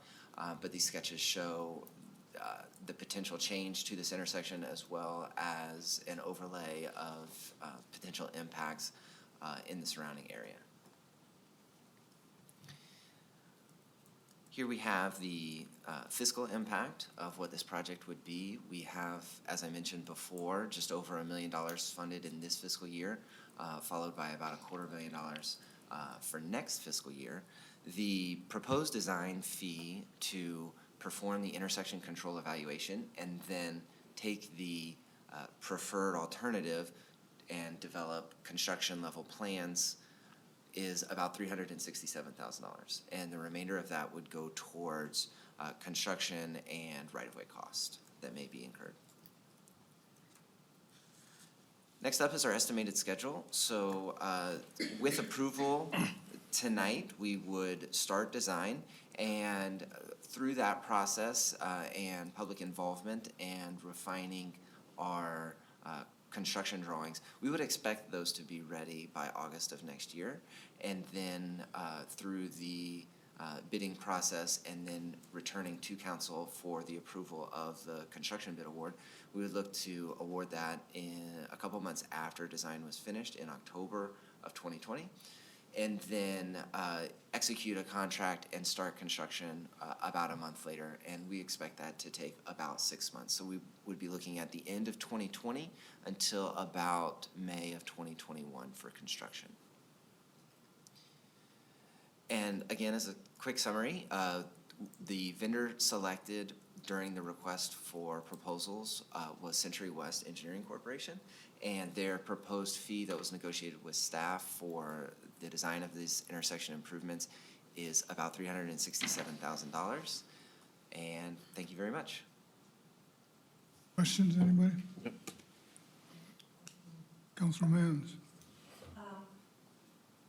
Let me turn on my microphone. Are there any plans, if the roundabout were the most ideal selection, would there be any plans for any dig once improvements in that area? You know I have to ask that question. And you know I'm a strong proponent for that as well. So yes, we'll look at that. Okay. And we'll want to lay that out to talk about, okay, if there's, I'll just pick Storm because it's likely to be the candidate. What would that cost? Can we do that in this timeframe? Do we have enough funds in the stormwater program to even cover it? Again, we have Right. a lot of work to do, but we'll certainly analyze that question and bring it forward. Great, and thank give you. some choices. Thank you for that. Yes. Councilor Lamont. The tab earlier in the year, as you know, we talked about the goal of paths and trails, and they picked up on the fact that the school district is going to fix Jean Road with you to make it a better, safer path on both sides for the kids getting out at 3 or 4 in the afternoon. And then tab said, well, why don't we extend it from the school site to Pilkington and over to Bryant? So will those sidewalk improvements go all the way then to the school site, or is it just for that intersection? It's included in the proposal to evaluate that, and the plan would be to include it if it's viable. Does it make sense if school's coming online with it and we just connect on both sides and we're done with the whole street? And as I said, I was amazed at how much the kids are floating in and out of the street on that little 2-foot shoulder. So if we could make sure we really look at that, that would be great. And we were out, Manager Bennett and I were out at the Jean Road and Lakeview new intersection, and great project. It looks fantastic, much more efficient, and it looks like the gateway into a business park. So thank you for that. Yes, thank you. Councilor Nguyen. I just got a question about, I know that we don't typically bring all these things, these typical awards for these services to council, but I just had a question about when we put out these RFPs. I know that the criteria, it lays out different point ranges for different criteria, but do we make an effort to think about how do we, I know that there's a handful of proposals that came in with KPFF, for example, one of the highly respected firms out there, but when we evaluate these proposals, do we also think about things about how do they bring in opportunities for smaller businesses, other firms that may not have had chances to participate in these types of engineering projects? Is that part of our criteria at all? So it's not a direct criteria on this specific RFP that would have awarded a specific point amount depending on whether or not you had disadvantaged businesses participating on your team or not. So it wasn't a specific, you got 7 out of 10 points for that category. But it was considered in evaluating the team that the vendor presented, and the chosen vendor received extremely high points in that category because they had a very diverse team, including just their prime engineering team, but also from their landscape architecture, their right-of-way participation group. Just their overall team was very diverse and well-represented compared to some of the other vendors that we received proposals from. Were there any interviews conducted, though? It doesn't seem, so there was a need for an interview for? It's no specific, no. Wait, did you ask In if there terms was of, interviews? for example, the number one proposer and the second, was it close enough that they'd have interviews, or? Oh, Oh, I yes. apologize, I misunderstood. So we received 3 proposals on this project, and we invited all 3 to interview, and the third place firm declined to interview, but we did interview first and second. Okay. I move to award the personal services Can I make a motion? Is that right? Second?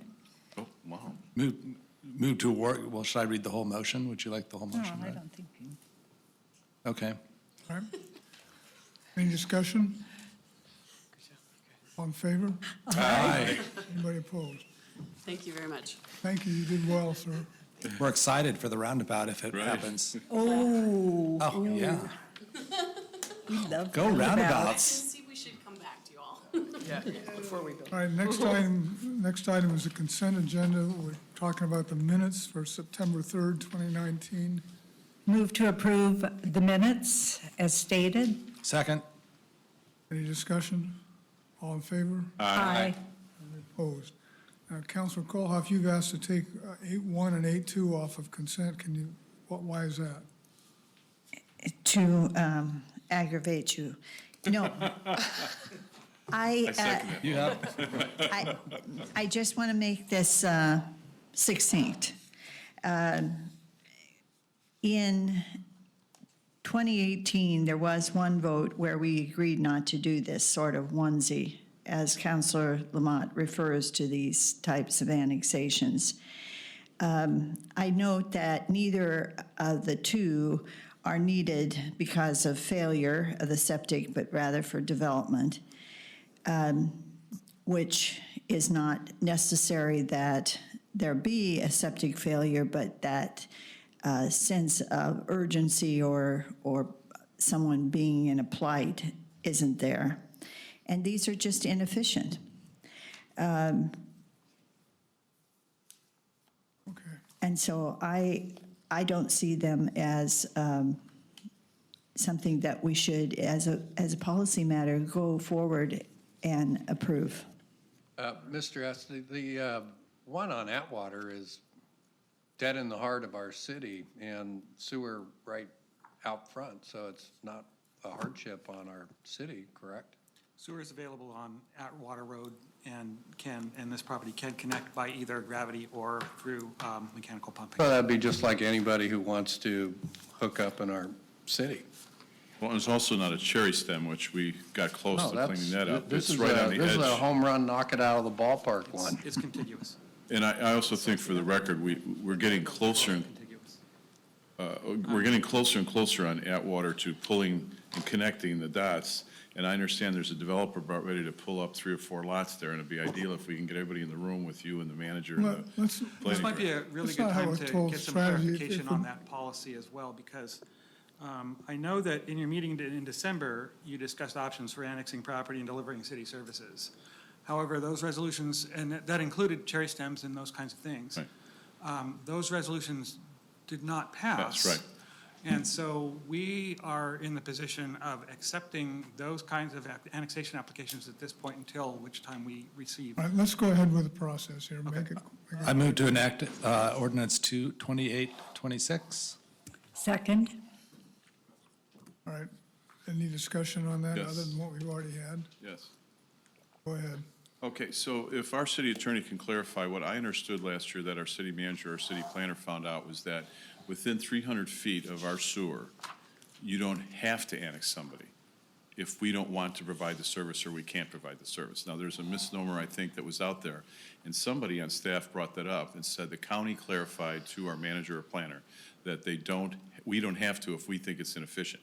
Now, Councilor O'Neill's right. This is right on the edge of the city. It's not a cherry stem. So can you clarify the 300 feet first? The rule, the DEQ rule, and the county implements it, is that they must connect to sewer if sewer is legally and physically available. And physically available in most instances is interpreted within 300 feet. So legally available is the city willing to annex. And so when you were considering a policy last year, or whenever that was, December. In December, that the city would have a policy where you would not annex in certain circumstances. then sewer would not have been legally available by the city, but you have not enacted that policy. Right. So I don't know, on an ad hoc basis, we've had this conversation before, I mean, you have a lot of discretion with annexations, but you should not do so arbitrarily. In other words, you need, if you're gonna not annex some people that would otherwise be eligible, you should have some kind of a policy that says why.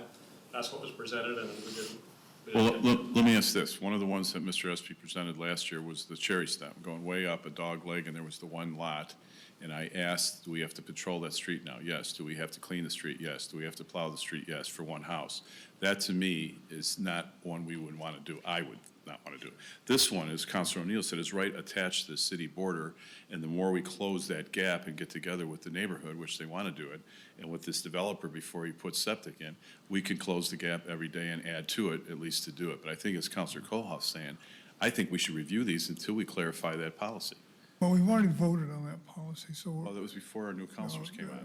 Councilor Kohlhoff, you have something you Well, want to say? I wanted to clarify, I did realize that after the first vote, or maybe it was a consensus, but I realized that there was then a vote that did not pass. And I would also agree that the Atwater is more in line with what we want to see, and Washington Court being less. Okay, well, we've had a motion made and seconded to approve ordinance 2826. Any further discussion? All in favor? Aye. Aye. Anybody opposed? I'll make a motion to approve ordinance 2827. Is there a second? Second. Okay, discussion? Yes. I could not tell from the staff report where is the unincorporated and incorporated, where's the unincorporated boundaries and where the incorporated boundaries are. And again, I just want to go through the discussion. If it's a cherry stem and it's inefficient, we can say no. And we want development. We want people to be able to develop. They don't have to wait for a septic to fail. But if this is an inefficient one, I'd like to know before we just put it on a consent agenda. Okay. I can answer that if you need. Go ahead. Yeah. So if you look at the zoning map in the staff report, you will see the beige, which corresponds to R7.5, which is in the city, and you will see the red parcel that is outside of the city. So once this is annexed, it will be contiguous to the city boundary on all four sides. All right, so the tan is all city. Correct. And this is this lone island they're finally coming in. Correct. Amen, brother. Hallelujah. All right. Councilor Wennon, do you have something you wanted to ask? I was just going to say, I know that, I think I thought we were in agreement that if somebody wants to join the city, we're open arms. That's what we decided last year. Right, and if they, sometimes you get a good one and sometimes it's a more difficult one, but portfolio-wise, it's nice to have more people in the city when they choose to come here. So anyway, go ahead and vote. No, I would just say that if it's inefficient going up a half-mile dog leg, then we should talk about it, that's all. All right. We have a motion made and seconded. All in favor? Aye. Aye. Anybody opposed? I am opposed. Okay, thank you. All right, information from council. I have a quick one. I'll make it super fast. Okay. As library liaison, I want to share that we have the Library of Things at the library now, and check it out. We have our Multi-City Equity Summit coming up October 19th from 8 a.m. until 4 p.m. at Lake Oswego High School. If anyone is attending, please sign up. Free lunch. Lunch will be provided. There'll be very, very interesting sessions for everyone. Went to the Arts Council on Friday for the opening of SORA. I saw Councilors Lamont and O'Neill as well. Gorgeous artwork. I recommend everyone stop by if they can. Finally, tomorrow is the Regional Water Consortium meeting, so stay tuned for my next report on that. Thank you. Can't wait on that. Anybody else? All right, any information from officers, anything? I just would tell you that Councilor Kohoff and Megan Phelan and I just got back from the League of Oregon Cities Conference. Lots of good information about the end of the legislative session, so stay tuned. We'll be telling you all about updates in personnel code, purchasing law, and of course, House Bill 2001 and 2003 coming soon. Thank you. Anything else further? Okay, then city council meeting is adjourned. We'll go into the LORA board. I don't think we need to call a roll, do we? Now, let me first take care of the approval of meeting minutes. We got the minutes from September Move to approve the 3rd. minutes. Second. Any discussion? All in favor? Aye. Anybody opposed? Okay, then let's go into the board business on the North Anchor project.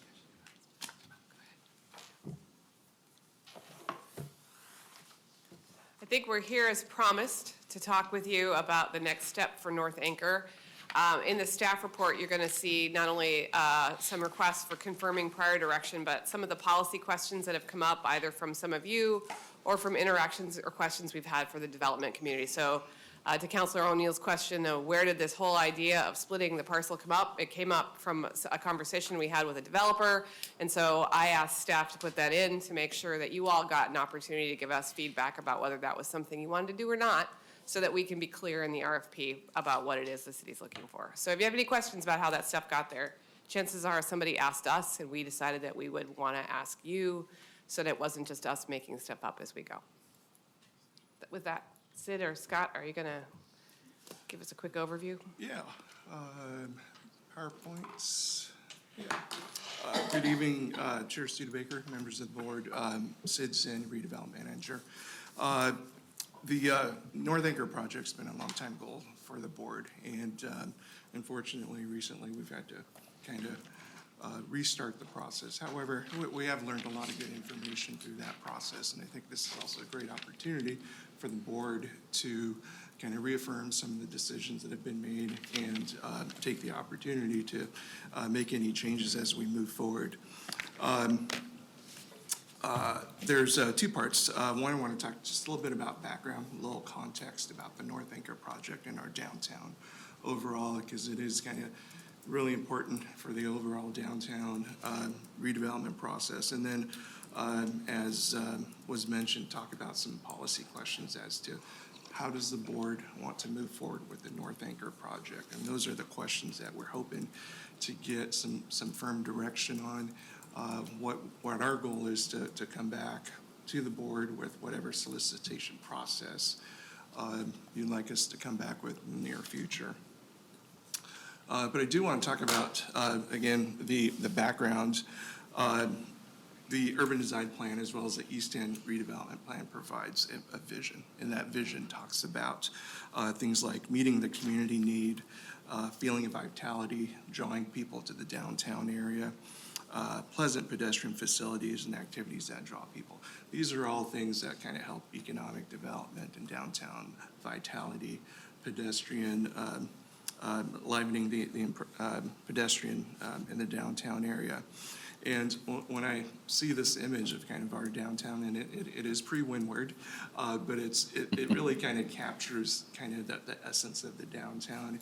And it reminds me that as a redevelopment agency, we're in the business of making placemaking, in essence, creating spaces and places where people can gather, and those are memorable spaces, and that kind of is the essence and the heart of our downtown area. And so this always kind of reminds me of all those things and all the reasons why we do the projects that we do.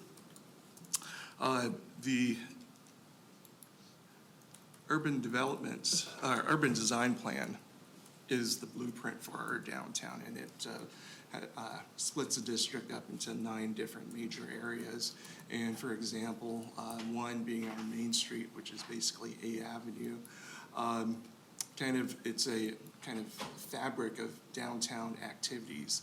And a lot of that is associated with a lot of the projects that we do, in this case, the North Anchor. And what's important here is that the North Anchor being up on the top of the screen are the yellow blocks up there, and its importance and connection to what we have on the south part of that. And in between there is our compact shopping district, and making that strong connection. And this illustration kind of provides a little better graphic, but that North Anchor is important to overall downtown development. And the North Anchor redevelopment site itself, we've been consolidating the properties, and it's about 46,000 square feet, made up of 4 different parcels. We currently have 3 tenants in the different spaces. The Lacey property, which is the one on the west side of First Street, is occupied by the Arts Council. At 95B, we have a key shop there, and the last tenant is at 504 on State Street. It's an automotive repair shop. But the North Anchor project is identified as Project H in our East End redevelopment plan. And as we move forward with whatever process, we wanted to get some board direction as to certain things. And one of the high-level things was one of the project objectives. And this kind of is really kind of the end product. What does the board want to see out of this project? In 2015, we released a request for proposal at that time, and there were 5 different objectives, which included retail vibrancy, mixes of use, design excellence, community support, and return on public investment. This is kind of that opportunity for the board to revisit those objectives. And are there any things that the board would want to consider? For example, are there uses that are not currently considered or being used? If they're not, should we incentivize a developer to include those in any proposal? Also the question of, is the board open to having one development or breaking down the parcels into smaller developments? The other things could be, are there minimum requirements that the board would want to consider? And as I mentioned, in 2015, we did a developer solicitation request for a proposal, and certainly there are a lot of different options for the board. But typically, a lot of these solicitations have minimum elements such as the project team, some financial background, an overview of what the project they're proposing, as well as schedule. And as I said, in 2015, it was clear at that time, after the 2012 library bond failed, the board at that time directed staff to pursue a mixed-use project. It wasn't specific to a boutique hotel or anything specific, but it was still generally broad, provided that flexibility for a developer to come in and propose things that met the objectives. And in this case, certainly we're open to whatever the board would want to direct us to do. Lastly, public involvement. At that time, again, there was a process to do extensive community outreach. There was a public forum on that in January. We followed up with some city survey, and as well as the Neighborhood Association did a survey in that as well. And certainly, we could develop whatever outreach process for it to fit the time frame and the needs of the board. And the last thing I wanted to touch on was the due diligence process. We've been working on this since 2012. The Leland report looked at feasibility, demographics, utilities, and things like that. We had a 2013 retail report done. Also looked at a traffic impact analysis for what could potentially occur there, what impacts may happen there. If there's anything that the board would want us to look at, again, to help in that process, certainly that would be something we'd like to hear about as well. And the last slide I have is just a sample schedule based on if we were to use a similar RFP that we have right now, making some amendments to it to update it, whatever input the board would like. It's about a 5-month process starting from this evening and going to end of February of 2020, and at that time we'd be estimating that we could get the board's direction to engage with a developer in the disposition and development agreement. Beyond that, it's a little vague because sometimes the DDA could take longer, sometimes it could take shorter. Beyond that process, there's also coming back to the board to get input on and approval on whatever the proposal is. There's the development review process and then the building permit process before finally breaking ground. That whole process after the end of February could be 14 to 16 months. Certainly, there's a lot of flexibility, but that gives you a bit some timeframes to consider as well. That's all I had to add. Is Scott? As far as what we want, it's been clear to me for the last 6 or 7 years that people in this town have wanted a boutique hotel. They wanted one at the Windward. We couldn't get it. They wanted one here. That's why we went with Sturgeon Development, that they want a hotel, and I think that's still true. We hear from people like the Hallidays about what that would do, and we've heard from all of our friends how they'd like to have a boutique hotel. So it makes a lot of sense to me that we'll proceed in that direction as we have already. And I think we've had a lot more interest this time than we did the last time around for whatever reason. So I'd like to see us proceed in that direction. We're going to go use by use, or how are we going to do it? All right. I'm sorry? Should we do it use by use so we can get everybody at one? Well, let me see what, there's some discussion. Councilor Kohoff, you wanted to make a point evidently. I think, I agree that there is a lot of interest in the hotel. And I think there's also a lot of interest in other uses that have come up in the last few years as the needs for them have arisen. And as you would imagine, that is a unique place for some affordable housing. And when I hear mixed use, I understand that that could be retail, but I'm not thinking along those lines. I'm thinking about things that real people need, like, market, childcare, Zoom care, healthcare. So I would suggest, since I don't know everything there is to know about the market, that we put out an RFI to see what actually developers feel that they could do that that financially that they could put together. I'm aware.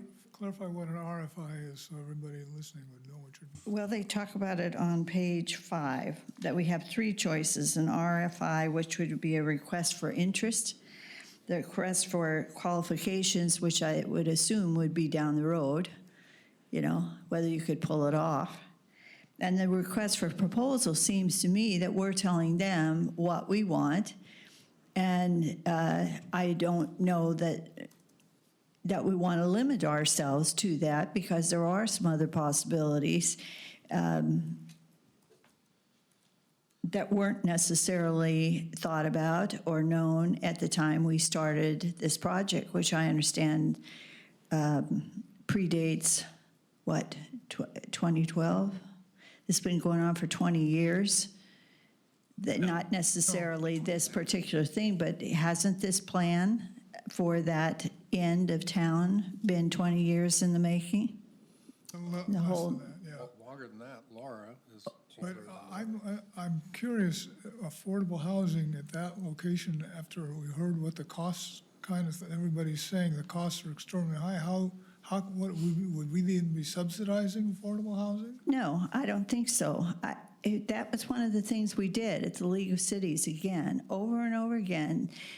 The ability to put these things together are sometimes with just private developers, sometimes in conjunction with a public entity, sometimes a nonprofit. But my point isn't that I am qualified to say how they're going to do it, but they're qualified to know whether they can do it.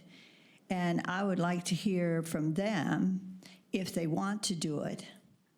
And if so, put in this proposal. And then we determine whether or not that's what we want. Can I make a suggestion? I think we need to go piece by piece, otherwise we're going to be all over the map. We got scheduled, parking, housing, hotel, retail, RFP, RFQ, demolition and parking, a traffic study. If we could, I think it'd be easier on all of us if you take it chunk by chunk. I thought you were going to do the hotel first. I thought too. But we got to get the housing too, so. No, we don't have to get the housing. We can talk about it, but we don't. Well, Well, anyway, the first thing is one of your criteria is highest return to the citizens. So we got to decide as a group, is that important? That this property should be valued at the highest return, because that's why we have this redevelopment zone, because eventually this zone closes out and that money goes back into our general fund, which we all know as a group, we're going to need as much money into this general fund as possible in the future, and not in that far of the future. So first question we answer is that important? Because if that's important, then affordable housing is not the option for this parcel. So we're going to start with big picture wait a goals minute, first. just let me, Councilor Nguyen had a Well, question. that is one just of a the minute. goals. I agree. Councilor Nguyen, do you have something you want to say before we get started? No, I think certainly looking at this whole project here, it looks like, as some of the, as my fellow councilors have said, I think that there's really two large buckets we've got to address, right? First of all, agree on what our priorities are for the project for going forward, whether it's housing, whether it's hotel, agree on that first. And then the second big bucket is the whole mechanics of it. I'm looking at the schedule here. If we've learned something from our last time, we've got to be able to invest the time in putting together an RFP process that makes sense. If we have, putting out a solicitation on the 5th of November and expecting to get the best proposals, the best developers to get their heads together and get their engineers together to come up over the holidays, Thanksgiving and Christmas, and right after, after the holidays to come up with the best, I think you got to give people enough time to put the best product forward. So just in general terms, figure out what our priorities are first for this project, and then talk about the mechanics of it, the timeline, how we're going to structure this, whether it's RFQ, RFP, or all that kind of stuff. And so I think if we were trying to get this to put a solicitation out in November, I think that's a little bit premature. All right, well, let's start with this then. I propose that our goal is to get a hotel there. If that's our goal, a good boutique hotel there, if that's our goal, then we can talk about how best to accomplish that. That would be my suggestion. For the first discussion, right? Well, discussion, if somebody disagrees with that. Are you proposing to do a hotel for both blocks? Is that what you're Well, proposing? evidently, from what we've talked about so far, and we've talked with other developers too, they want the whole thing there, to put a hotel there, and they gotta have parking. So parking underground makes this thing, if you're gonna do it, no matter who does it, or what they're building, it's too expensive. It just makes it hugely costly. So parking almost has to be separate, not above ground and not underground, regardless of what you're doing. Yeah, I guess we can talk, I think that's probably good, to figure out how big of a hotel we want, and depending on how big the hotel we want, that also dictates how much Okay. parking we need. 70 to 120 is what I'm hearing from the hotel people we've talked about. Does anybody, if we're gonna have a hotel, does anybody disagree with that? Well, all right, so we're focusing on a use, housing, as a We're goal. focusing on a use hotel. I mean, hotel, okay. So what I've been hearing from everybody is a boutique, 40 to 60 to 70, with minimum conference and meeting space, so they don't compete with the Iron Light. And that when the other developer came in and got up to 140, 160, that it was starting to get out of control, and it wasn't a boutique, small European hotel. So if we're saying boutique hotel, what is that? And has it got minimum ground floor meeting space? Then I'm fine, as long as we give a range let the developers get into that range with their rooms. Okay, good. We got John's on, Councilor Lamont's on board with that. Anybody else? Okay.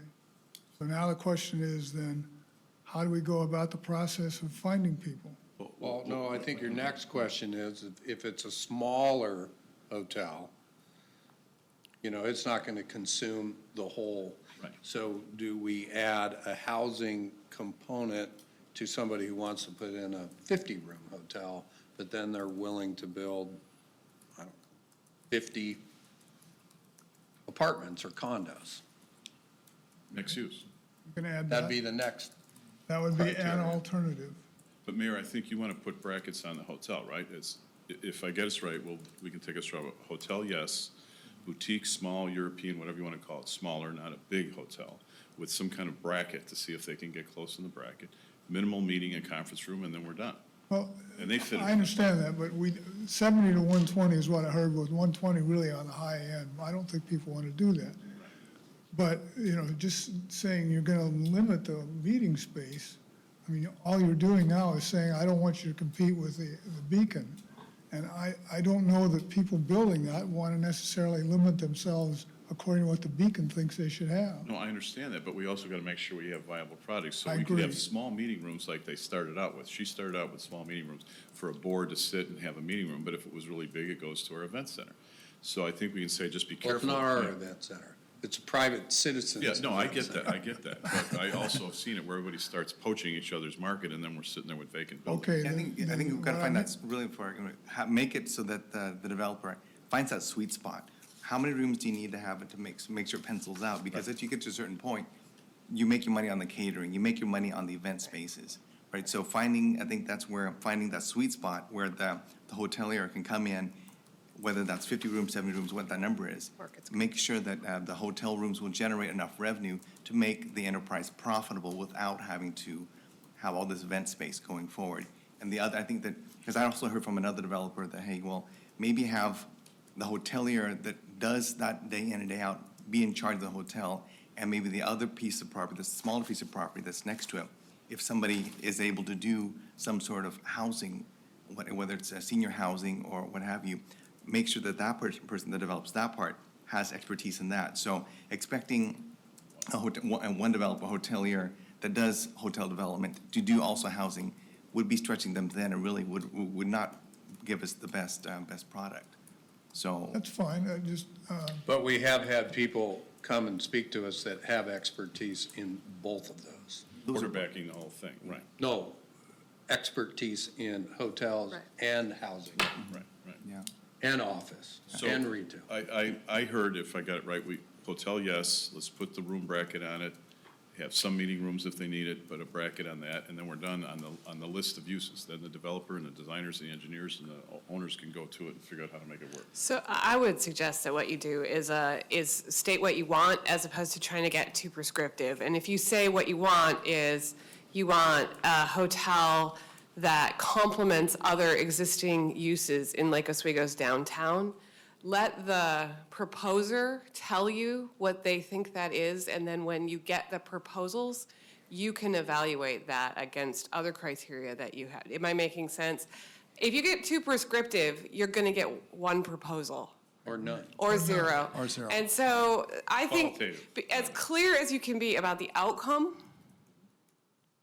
like I've heard you say quality, I've heard you say boutique, I've heard you say European style, and I don't know whether the market can support 40 or 120 units, but the folks who are gonna actually invest the resources will do that research hopefully before they propose to you. So state what you want. Done. Yep. And am I making sense? Yep. And I would say put some criteria in there about complementing other downtown uses and let them find out about the other restaurants and event space in the downtown as opposed to us telling them, don't compete with these people. Because I think you don't want to scare them off. You want to be aspirational. I agree. Okay. And I think I that- concur. Yes, I concur. I think the other part, Wait a minute, Counselor, let me call Counselor Koloff. She pressed her button before you started talking. well, no one else my- pressed any buttons, and I haven't said anything yet. Pressing buttons right now. Okay, so, Thank you. Go ahead, Counselor Koloff. The only thing I You're was going doing to. well. The only thing I was going to say is I don't disagree at all with what you've said, Manager. I just would like to know that in the event that there was a developer who was able to present something that we personally hadn't come up with, but we really liked, and maybe it had a higher component or it was more majorly on the side of housing, that we wouldn't automatically say, no, that wasn't what we want. We just out of pocket So I hope reject. that you'll get to discussion about other uses that you want to see. I see. I doubt that you're going to get a proposal that's exclusively hotel on this size of a property. All I right. doubt it. Now, Counselor Winland, I'm sorry. Yeah. to cut you off. fine, that's fine. That's why he stuck me at the end over here. No, Why you're going to stay at the end. I think on pecking order that's right, exactly. Counselor. that, but yes, we're holding up the rest of the council over here on this side. I think the big picture is that the North Anchor project had a full steam ahead. Somebody dropped out. I agree with Councilor Wen in the sense that we are getting into a tight schedule, but I think we have an opportunity here that if we pretty much say, hey, we've got a project that's already been approved. I mean, you can do a short track, fast track development, and I think people will come forward with that in the next 60 to 90 days. And if they don't, if we get nothing back, then maybe we do need to rethink things, and at the beginning of the year, we can sit down and start plugging away at it. But I do feel that you asked the why, and I think we are here to create economic activity. I think we need the complement of the other side of the North Anchor project to duplicate it, because there is a lot of energy in our city right now, and I'm super excited about that. I have not heard of one person that hasn't been excited when they go downtown.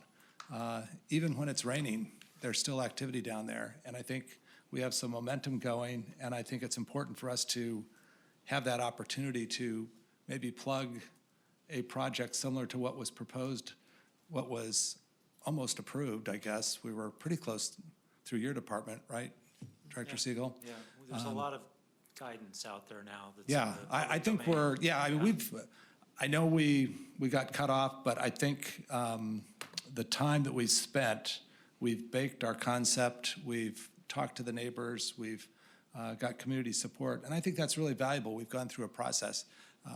I'm hoping that maybe it's not going to be a 130-room hotel. Maybe it will be smaller, and I'm hoping that there'll be a housing component. I don't necessarily, not to counter Councilor Kohlhoff, I think affordable housing is tough when you're putting in your A-plus most expensive real estate in the city.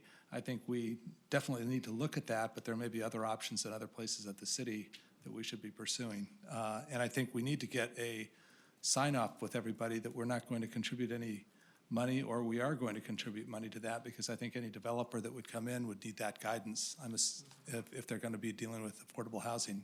And I don't see any money buckets that are sitting there ready for that resource. So that's while the concept is admirable, I think we need to be conscious as a city council to say from one voice, these are the parameters that we want presented, and that we do or don't have money available for helping this project out. So we need to be clear about that. So are we doing schedule next? Are we doing retail? Are we doing housing? What are we doing next? Well, We agreed on housing. we had the. No, we haven't agreed on housing. We had the hotel discussion. Well, Let's talk, we finished hotel. We agreed that we'd be open to housing. Well, let's take it. Are we officially now talking about housing? All right, we're officially talking about housing. I've heard no, no, no. So you haven't heard from other people that have input on housing? No. What? All right, we settled on the hotel. We got direction for staff for that. Are we now taking the use of housing on the site as a use to discuss what is part of that housing? I thought we What had type of said- housing? Yeah. Are we're going down the list of uses. I got input on retail. I got input on housing. Councilman, the problem we're having is if we're trying to not be so specific in our parameters that people aren't even gonna bid on it. So we said we would find, if somebody wanted to bid and put in housing in there, we would find that to be an acceptable use. So why don't we wait until we see what's being proposed by the developers, rather than saying, you gotta put in multifamily or you gotta put in affordable housing? Well, no one said that. They're just saying that it could be a list, on the list that somebody could say, hey, maybe I would go for that and What's bring it to wrong the with table. that?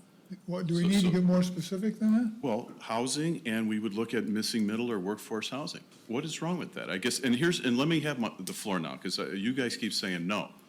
And I'm hearing from the community that we're missing the middle. We have 1,100 seniors living in homes that could have families with kids in the schools, and they could move into downtown and activate our downtown as well as anybody. But when we say we can't pencil it out because of the cost, yes, On private sector land and projects, you can't pencil it out. In our case, we control the cost of the land. We have our SDC write-off, we have our Metro Housing Bond, we have our CDBG funds from the county, we have the county, or the state tax write-down. And if somebody came in and said, I'd like to do missing middle, and I made the numbers work, great. And they did make the numbers, they can ask for a tool. We're not saying you have to do it, just put it on the list. That's all I'm asking. Fine. They can do whatever kind of housing they want to propose. And if they need help, let them ask us. And if we can say no, if we I don't don't have the think we tool. would. Well, but deny anyone. when you say let it, see, I think you're opening up a can of worms where you say, ask us for what? Are you willing to start moving budgetary dollars Well, what to fund this budgetary dollar? project? We started with the Well, you former say help. developer, $8 million I heard was the appraised value of the site, and then we were gonna drop it for No, it wasn't the 6, and we are gonna drop it, and we're gonna do the permit fees, and we were gonna give parking 50 spaces, which is on my list. 2.5 million. And they was- were gonna get subsidized. Why couldn't we do it for a nonprofit developer? Why not 2 or 3 developers say, hey, we'd like to do one building with 50 units, or we'd like to go with the main developer and put 20 units in, until we know. And they may make the numbers work if the parking works out, if it's on-grade parking. I just don't know what we're so scared about. This is our people in our town. Nobody's scared about Nobody's- that. Why don't we Why just can't say? we ask for it? We control the site. I do not want to get into the point where we're subsidizing the project. But we were No, subsidizing we sturgeon were development, yes. we were buying parking lot spaces. And that we permit fees, and we were dropping the price of the site did. But they were also buying our property from us too. for less than what it was I know, worth. that's the way we handle property, but we don't have to do it that way. And that's on my list, the parking. It's subsidizing 50 spaces at 58,000 a space.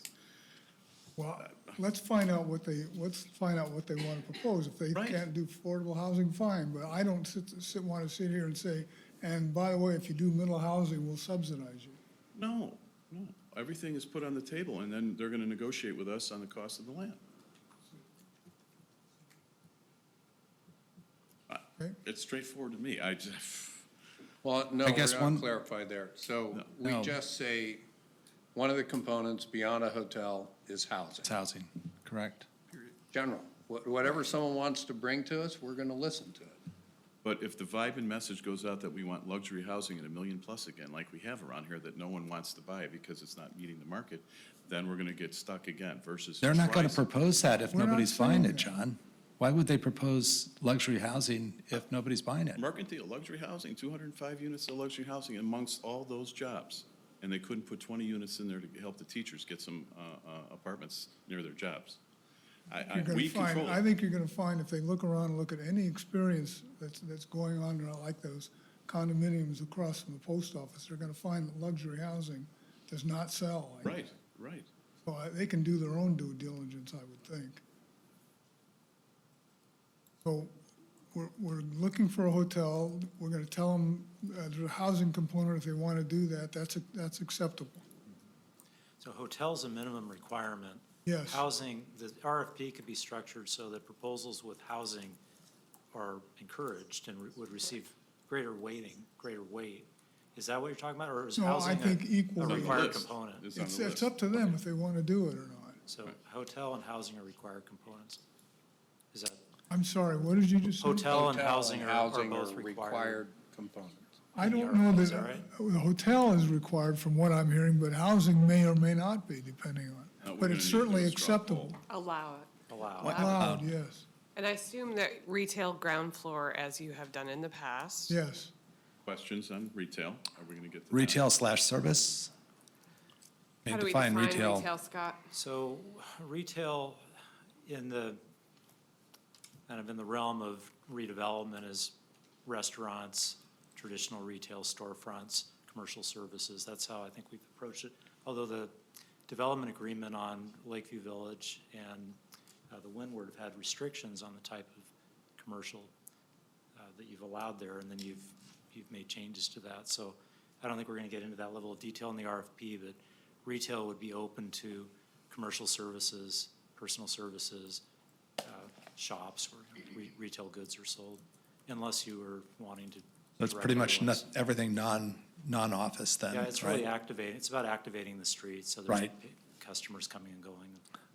Again, if we want to stimulate economic vitality, they should get that, right? And I think, so we don't have to come back and then change the zoning, the full range, let them have the full range, so we're not coming back and saying, now we can do commercial services because you can't rent the retail. Have that complete open book, and then also not restrict them and force them into putting retail everywhere, because I don't think it's gonna work up State Street.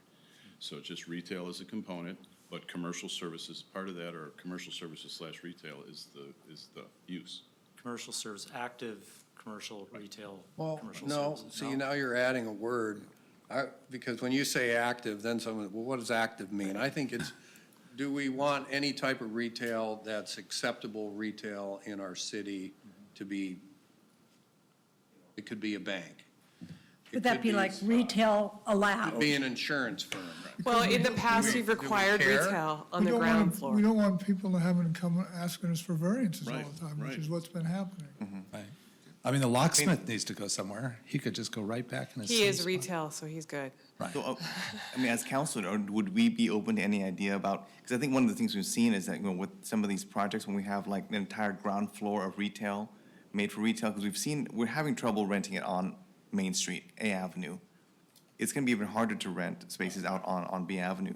So would council be open to the idea of possibly co-locating something there, whether it be ACC or whether some sort of other city function there, so at least the ground floor is occupied? Because I think a lot of times, sometimes the financing components of some of these projects are contingent upon getting signed leases before they'll start construction. In order to make sure the developer comes in with the best chance of success, if we're able to say, hey, you've got 5,000 square feet of retail space on the ground floor, we're gonna put the book club there or the arts I'm sure council. Boutique would love to move over there. Or just something, but- just so that, I think that in terms of, I think one of the biggest challenges for a developer would be, gosh, maybe we can rent all the housing up above, but what about the retail? And it doesn't look good for us as a city when we have empty retail. So if there's an opportunity maybe to collate something, I'm not saying it has to be ACC or it has to be Parks and Rec or some other. Well, then that just, we simplify it. We allow whatever is acceptable retail. Because if a boutique is acceptable retail, then we as a city have to go to the owner and then say we're willing to subsidize it or whatever. But I think if we get into all these little details, it makes the RFP way too confusing. We should just say acceptable retail within our city. Well, I think the intent is not to make all these little details, but to make it more difficult. Because if you learn anything from the last time, we basically gave the previous developer blank slate to do whatever you felt was best. But I think some of the things we've run across is that there's some of these challenges that to make this project work, it's gonna require a little bit more partnership. We can't just expect, you know, developer ABC, you take this project, you make it a success. I think in this particular place, if we're gonna make it successful, it may take some more creative thinking in terms of the city's part. Just so that we can get some of that synergy going, because I think it's been a priority. I think what's happened so far is that we're putting the burden on the developers to come up with the best proposal, and then things come up and they fall short. So if we can help in any way to kind of smooth things over, make sure that, you know, if we can take maybe even a quarter of the retail space, you know, on a corner spot, maybe make that, you know, just something so we know that, so the developer comes in, know that, hey, we've got a tenant in there, and it's gonna be the city, they're gonna generate a lot of foot traffic, and it's not gonna look like an empty storefront. But couldn't a developer come to the city and just say, hey, you know, we've analyzed this thing, our analyzing says that we can only do 10,000, you're saying we should do 20, how are we gonna make up that other 10? Then we can certainly sit Well, there and they're not gonna come to ask us, and they don't know what. Why not? Well, If we're gonna because be they- in this partnership with Well, them. yeah, well, if we're gonna be if we kind of make it clear from the beginning that there's a partnership, but if the RFP is out there, right? I mean, this can be hard for them to have a conversation with our city manager, say, hey, where's that gonna go? Because number one, it's gonna be a conflict of interest, right? Because it's gonna be the cone of silence where you can't have that contact with, you know, city officials when you're trying to bid on a city project, right? But So, I think we Well, maybe. no, they'd already be owners at this point. But we're, I think, going where we said earlier, it's not complicated. I think Director Siegel's got the words. It's either retail zoning and commercial services so that the full range that we have now at Windward is allowed. Retail and personal services. There you go. Those are the two categories. And you cover everything then. Then we don't worry that we got, oh, you can only put a store or restaurant, you can't put a spa or a bank. And then I also want us to be careful, because I've seen this in many other projects, where you're forcing the retail on the bottom of every residential or hotel building, and then it becomes, as you say, not viable. I don't think much retail is gonna work on State Street, so let the developer come back and say, I think the market means the northeast, northwest corner of the intersection, but I don't know if I can wrap it all the way around, like Sturgeon Development said. They stopped at the entry of the lobby. Well, they didn't want to. They didn't want to. We were making them. Well, we didn't say you had to. I don't think it's in the RFP that you had to put it on a base of every building. Okay. Can I ask my question? Then we should take that out. Hold on, hold on a minute, please. Councilman Mans, go ahead. Thank you. Push your button. I did push my button. I'm a rule follower. This is for staff. To the best of your knowledge, what percentage of retail, I know in the past projects we had a percentage of ground floor retail and it was X. Conditions have changed and retail, while still viable, is, as we see with the Windward, not as active as it had been in years past and perhaps even 4 years ago. I don't know.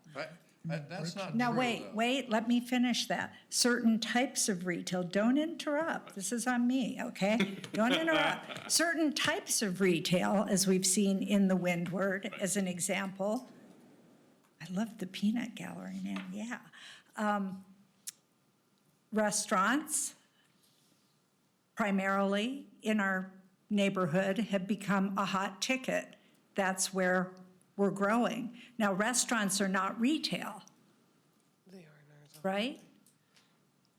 Well, yeah. I think we define them as They're retail. commercial, For purposes of parking, they're right, for the equivalent to parking, retail. They're exactly. eating and drinking establishments, so they're a different use, but we would want to make sure that, you know, that's encouraged, that we're looking for. Well, that's what we want. You know, rather than a bunch of empty storefronts, I mean, we're fortunate we're going to get Domain Serene in town, and distillery is opening, and there's a trend going on here. So my point is, rather than being super restrictive, I think that the experts are going to look at what's going on in our downtown and leverage off of that. Food and beverage operations leverage off of other food and beverage operations. It's a weird thing. That's why I always saw McDonald's next to a Burger King, next to a Taco Bell, et cetera. We have that happening here on the high end. So again, back to my original question, what percentage of retail would be acceptable or is? I think that if, to the extent that you can be flexible and Okay, open for so changes of use, flexibility. To allow all of the above, retail, personal services, food and beverage, you know, there are businesses that we haven't even thought of now. There's some businesses that want to co-locate with other businesses, like the Blue Moon is in the same space with Right. the bank.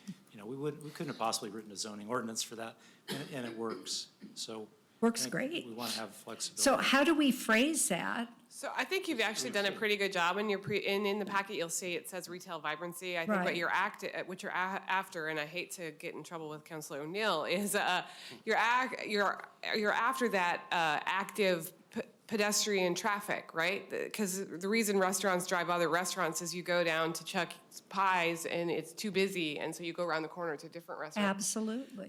And so you're looking for active foot traffic so that you support all of the businesses in the downtown. So I think that we could play around with making sure it's only on B in the first half of first to make sure that we don't overextend. But what you really don't want is a lot of professional offices on that ground floor because they don't drive a vibrant downtown. Right. Councilman Kohlhoff. So the only other thing I would add, and I don't know how you fit this in, but if it were possible to add a city component as a tenant, then that strikes me that the people who wanted some aspect of Parks and Rec might very well be, that might be a good place to put either, you know, the fitness type center portion there, or maybe take up, it doesn't sound like we could put staff in there, but maybe we could put a portion of our fitness section of Parks and Rec as a tenant. I actually think that would be awesome. Counselor O'Neill? Yeah, I did.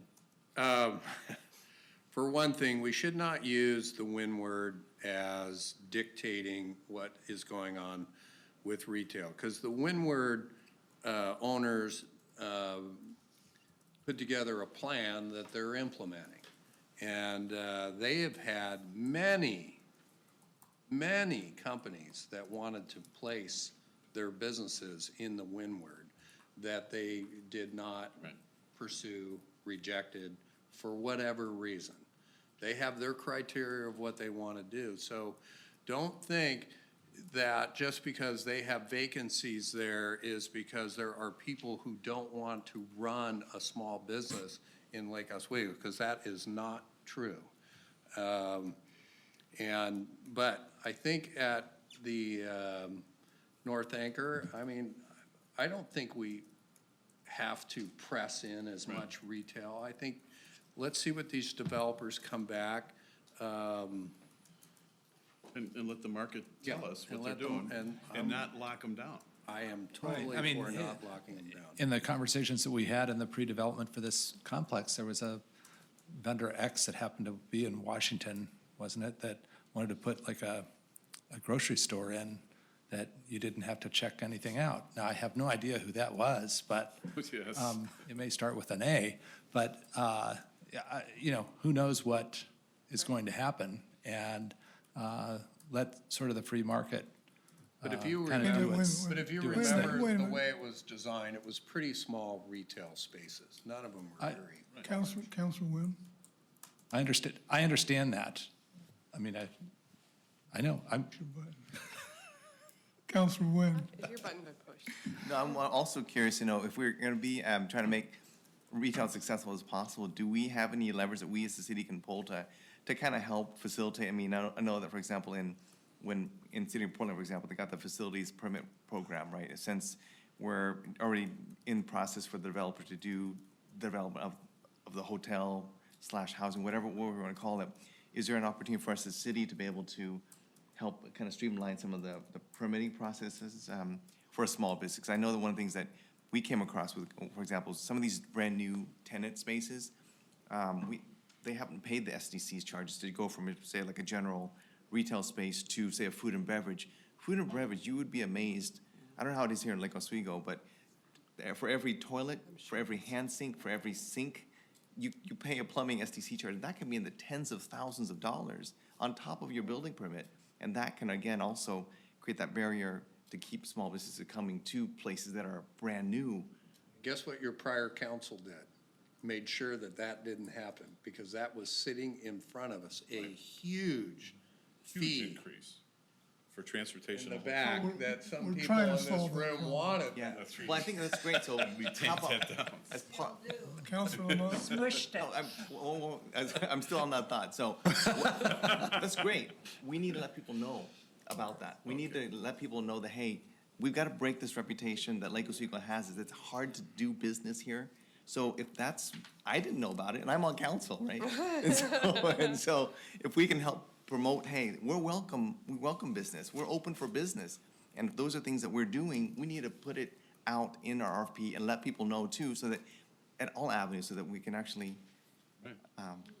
And that came about because we had a couple of small businesses who were moving too, Yeah. and they were like, whoa. They were going to go from 32 to Counselor Lamont, 120,000. you had a question? Yes, I think we've beaten the retail one down and got a good direction, I think, if Director Siegel thinks and Manager Bennett does. I think another one on the list, and I'm in no order if I could, Mayor, and that is then the schedule. And I understand both Councilor Wendland, where we've done a lot of homework. There's not a lot of time to get up to speed on this. I think we all want to move this fast and get this going. And then Councilor Wynn's point was when I saw the same thing, when he brought it up to me and I brought it up, you know, right out of January, we're asking for delivery. Now, I think, and I think you think that way, that when we sent this thing out in August of the year we sent it out during vacation season, it was not good. We gave a short fuse to the developers. They had to come up with money and finances. As a consultant, I hate having that short fuse. For a developer, it's even worse. So if we're going to start now, I would just see, maybe it's mid-January or something where we'd give the direction of we want something to give you and them a break. because most people are gone Thanksgiving and Christmas and don't do work, so you're really down to a couple weeks.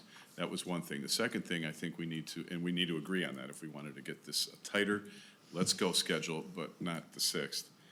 And then is it an RFP, is it an RFQ, is it an RFI? So if, maybe we can talk about the schedule. Are we all cool with what the two counselors are bringing to us as ideas? Yes, Yeah, I could push the schedule out. we can move the schedule. It's not crucial, but we do want to move it along. We don't want to be. Right, so the point of clarification is releasing the RFP in January. No. We could get still it out. release. Get it out. But maybe have a submittals be due on, say, the 1st of February instead. Or 15th of January, Yeah. whatever you think. but- 1st of February. I Would say that be get it enough time? out sooner. Yeah. rather than I on would the rather street. give the developers more time to Yep. put Right. their pencils on paper, Yes. because I Right. think there's a lot of work to be, so if you Right. don't mind, we'll play around with the 1st of February. It gives them I think that 4.5 gets a more better weeks. product. Counselor Wynn? Yeah. Are you cool with that? What do you think? Oh, yeah, Councilor no, Wynn? I'm, Is that enough time? I'm fine with that. I think Counselor- we may have somebody that wants to jump in right away, and they may have their stuff together, or get their stuff together, or we may be sitting here in February scratching our heads saying, Crickets. Well, I how do think we'd we want to hear do from things? someone. If they called Right. us and say, hey, we need 2 more weeks, blah, blah, Right. blah, then I think the intention of this council is to get this project done. Right. And so Right. if somebody in the private world is listening, come to the table. We're open. We're Counselor open. Mans? My turn? It is your turn. Okay. We'll interrupt you. Oh, please, please. All right, we got scheduled now. So I'm good with the schedule. I'm good with, hotel required, housing allowed, et cetera, et cetera. What else do we need to go through other than, do we have to define the parking tonight? No, I have a question on parking though. Okay, but we don't need to define that. Are we at the point where it's RFP, RFQ, RFI? Is that what Well, we're? let's take that as. I say RFP. So I'm just going to RFP. vote for RFP and leave that there. Can I make a comment too? So before Sure. we go to RFP, I think one of the things that would be really helpful is to have an outreach. Again, it's because it's been a while, and I think that if we're able to make a presentation, much like you're making the presentation to us as council, if we have an outreach, say like a pre-bid meeting, so, those that are interested, come to this pre-bid meeting. This is the site. Great idea. This is the site, this is what we're working on. Give them a history of what has worked in the past, what hasn't worked in the past. So again, we want to set them up for the best chance of Success, success. right. So I think putting in a pre-bid meeting. Great idea. And I think that, plus, if you've got the developers come in the same room, creates a friendly competition to. That's right. To bring the best game, right? If they want, if they. Okay, So- we're with you. We got it. Okay. Meet staff, meet counselors, the whole thing. Counselor Lamont, you had something more? We did the RFP. I think the next one on my list was the parcels. Is it all or parceled out? And we started with it's all. And I think we're looking at a master approach. All the buildings don't have to look the same. But what is everybody's feeling on that? Should we have 1 parcel to go, or 2, or 3, or 4, or what's the Done a best? proposal. Yeah, I think we should leave it to the developers. They may say, I'll take this, but I can't do this, or I partnered with somebody on that one. The northwest corner is kind of a separate duck. We're not going to argue with you on that. So, Maybe that's where they meet each other at the pre-bid meeting. and- Right. There's a Say, hotel I'll do the area. left, you do the right. You never know. Right. You never know. Mr. Mike. Shedd, are you pretty comfortable? Ben, are you pretty comfortable with where we are so far? Yes, yeah. As far as that goes, developing 1 parcel or portion of it, the things you might want to consider as well is something that was mentioned a little earlier, that's economies of scale, developing 1 site. And also, as far as creating a North Anchor presence, certainly if you were to do it all as one, you would be able to have that capability of doing the streetscape. The buildings really help complement that North Anchor. Right. Whereas if you're doing 1 site, it may not be a whole anchor, partial anchor. So just Okay. something to consider. I know that you can't put, maybe you can put language in there, but can we say that our first preference is to have it all under one? Master development. Master development? Yes, we can. Okay. All right. Next on my list was public space. Now, there's been some discussion of some folks of, is it just art? Is it bumped out corners, or is it taking the street and closing it off? I don't think we're there. There's a lot of engineering questions. I'm sure Erica just fell off her chair. Who's going to pay for it? But, yeah, and who's going to pay? So the question is, in the original RFP and in our goals is to create some sort of anchor or public space at that end. And we also talked about a festival space all the way down where you could close off the streets to have a big festival. So I think we just got to emphasize something that public space, festival space, an anchor like that. I mean, I don't have the words right tonight, but that we would like to look at some creative ideas on. Are you willing to put some right-of-way on the table? Because the prior developer was Right. looking at vacating portions of First and the alley, which would make some of that possible. You know, that could be an incentive. Yeah, both using right-of-way if it's needed and some sort of public thing, whatever that thing is. I thought the Sky Bridge made sense in a big city, but not in our city, but it could be art, it could be streetscapes, it could be whatever, it could be a plaza there, there's no traffic going through. But I think we should just be open-minded, it's something special. Okay. Okay? But Mayor, it would be helpful to get some direction on that, you know, the public right-of-way. We're in a pre-proposal meeting with developers. Is that something that you're open to, provided there's a public benefit on the other end? You mean like vacating the alley, for example? Yeah, and/or a portion of First, narrowing it down That and big street. creating more of a festival street there. Yes. I'd be good with that. Ask you on the proposed evaluation panel, is it just staff only on panel? Is that, are there any citizen, any community stakeholders on the reviewing proposals at all? It's a good question. We never got to that point in the first RFP, but certainly we're open for suggestions on that. I don't think council should not be on there, obviously, but I think that it might be helpful to have somebody from the community. We get multiple, we like 5, how do we pick the one we like best? We'll hope for that problem. Yeah, no kidding. From your lips, we hope. Why don't you figure out a way? Why don't we bring that back as part of your I think so. recommendation? Yep. My 2 cents is we've Cart had a before lot the of horse. process in this, a lot of input. The forum was fantastic 3 years ago or so, 4 years ago. I just got a few more. One is the On park. your list. Really? Well, I got questions. Let me get them out so everybody's agreeable. Parking. There has been confusion about parking, and we all know how expensive it is underground or even above ground. We want to leave it to the development group to come up with something flexible. I was unclear with our last round with the developer as to what the actual formula was. I look at the new Duke's Public House. They have 1 on-site parking, and I think they did an agreement with Wells Fargo for some employee parking. But we need to visit that, because I think it needs to be clear what it is it we're asking for on just the straight parking ratios on that site, so everybody's singing from the same song sheet.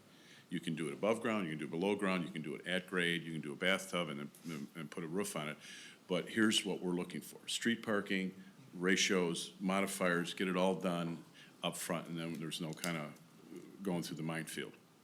On that, Councilor Lamont, yeah. Council, we are pursuing a code amendment. It's going to the Planning Commission in a couple of weeks. It's part of the annual package that we'll be bringing to you.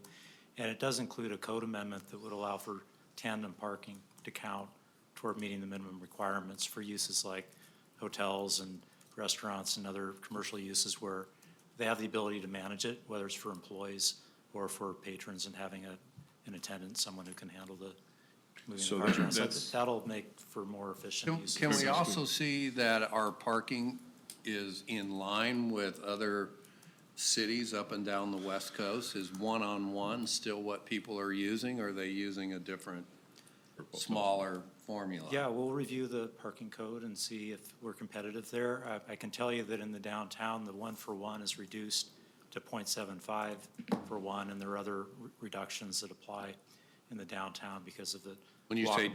downtown, In the LO, East or- End Redevelopment District. Our So- downtown. Our downtown. So, downtown. although the developer may want to provide, they may want to provide more parking, so we're not going to restrict that. And I would think then you've got a clear formula, outline, whatever that we are expecting, so they don't have to try and do the math. And also, the street parking came up. You know, no parking on the street will make a dead-looking street versus a couple of spaces, whether they're parallel or diagonal. And then the bigger question for us is, are we going to subsidize 50 spaces? Do we need 50 spaces? Now, if that developer says, I'm covering my hotel, I'm covering my retail, I'm covering my housing, and then we ask for 50 more, like we did at the 2 big developments, at X dollars of space, should we be in that business? Are we going to hit that right out of the RFP, or are we going to say 10? I'm not sure why the formula is there that we have to put 50 in. At 58,000 if it's underground in space. Right, for the actual number,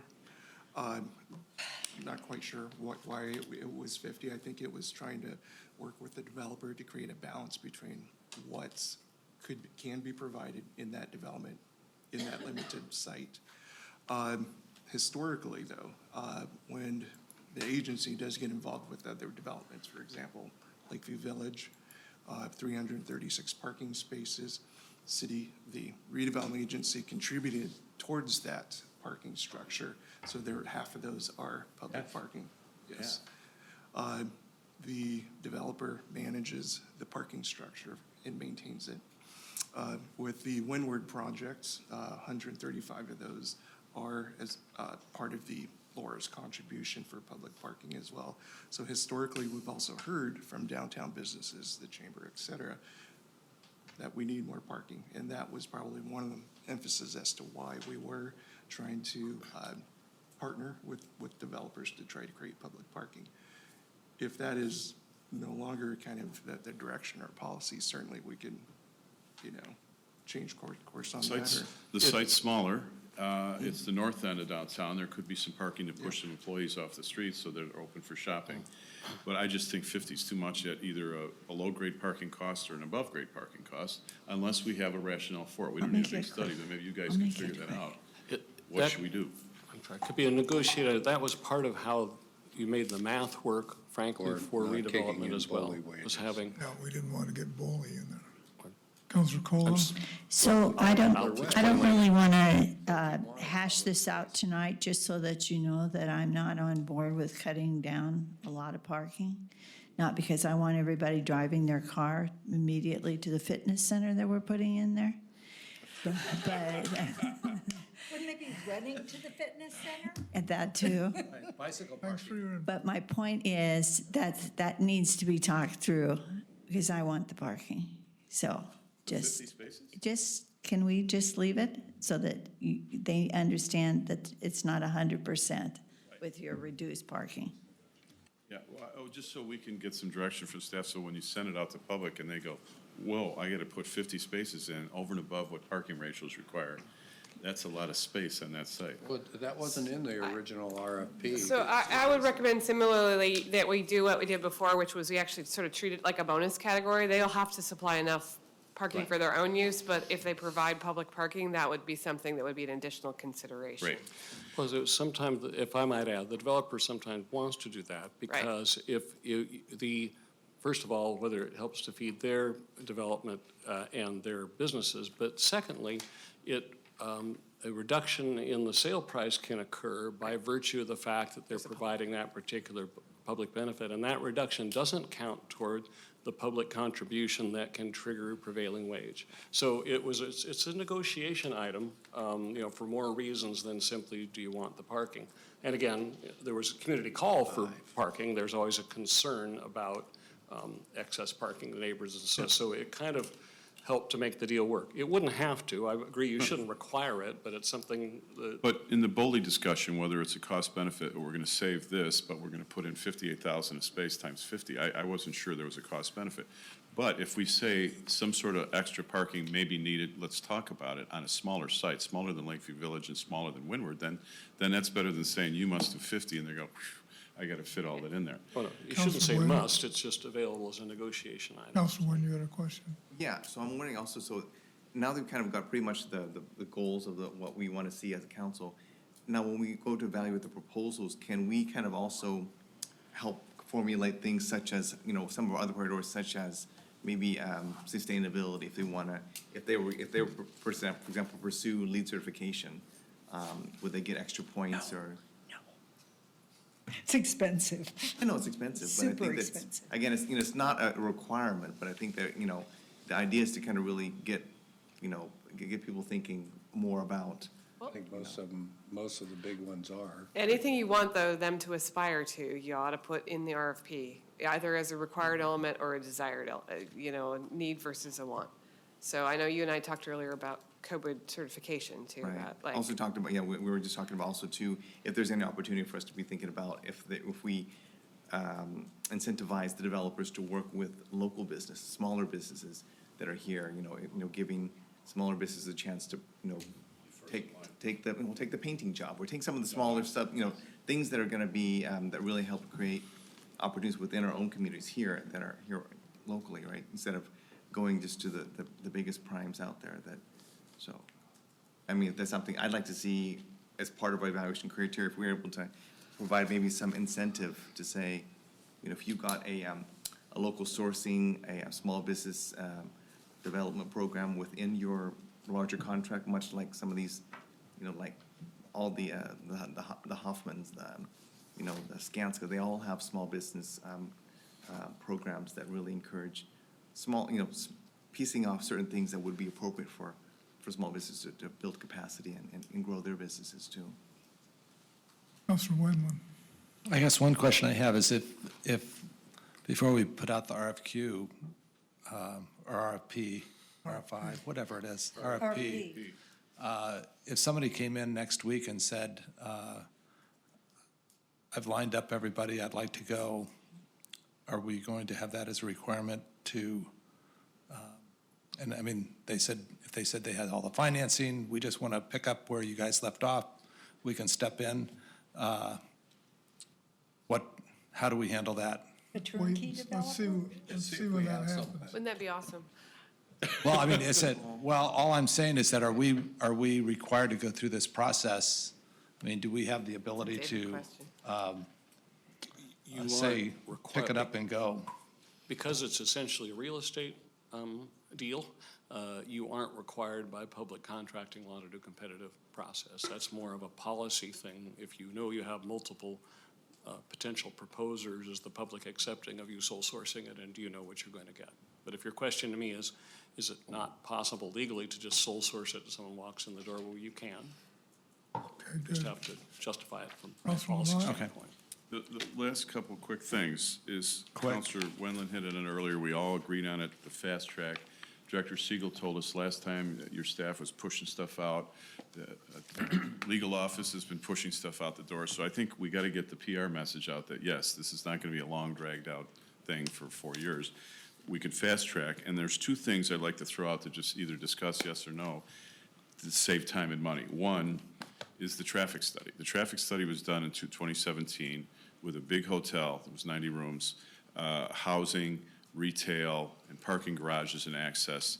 I'm not sure we need to require that again unless we have to by code. It's just a feasibility study that was done in 2017 is recently enough that we Yeah, can go with that. yeah. The development will have to submit a traffic study as part of their A development quick application. summary, yeah, so we don't reinvent.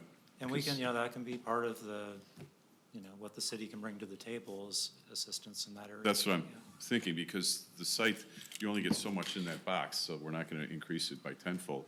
And the other thing, which one of the holidays brought up about possibly parking, but my question is, could we demo the northeast corner, leave the Arts Council in there and their space until we build new City Hall, but could we demo the whole northeast corner, get it cleared out, take that off the developer's plate, use our funds to get it done before the year and a half, 2 years that we have to wait to get this going?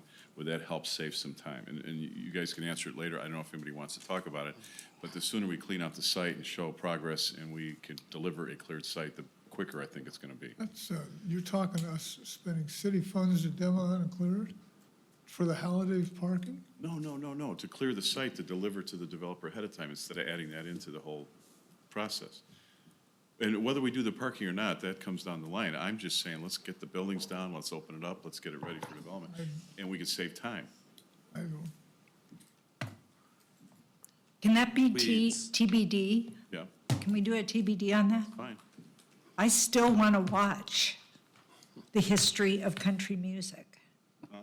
Oh, tonight, yeah, like where All we right. should go. Do you have a pretty good idea of what we're looking for? Okay. I think we've got it. We have about an hour left. Is there any? Okay. I think that's enough. So that's all we have on our Move for agenda. adjournment? Huh? Move for adjournment? Move for adjournment. Hey, Mayor, Are we adjourned? can I just say one thing to Scott and his crew? And I want to go public. Our staff is kicking butt. Right. If you think about what they did to do the holiday project, do the Springs, do what we're doing. I wish they had a name for the project at the corner of Cruz and Boone's. They knocked it out of the ballpark. They knocked it out of the ballpark so big that we had someone who was anti-Lake Oswego call me back 5 minutes later after I gave them the timeframes that we performed. And they were blown away. There isn't anyone in this region that's as performing as efficiently as our staff. That's real. Thank you. We have a great team, and, you know, it's a community development approach. So planning, engineering, building, fire, redevelopment, we're all rowing in the same direction, and we really appreciate having the council's support and trust. We really value that. And this is going to rub off in the RFP. It's going to get out there. The mojo's got to get in there. There we go. Keep it going, thank you. Thank you. Could you just deliver some bids now? No.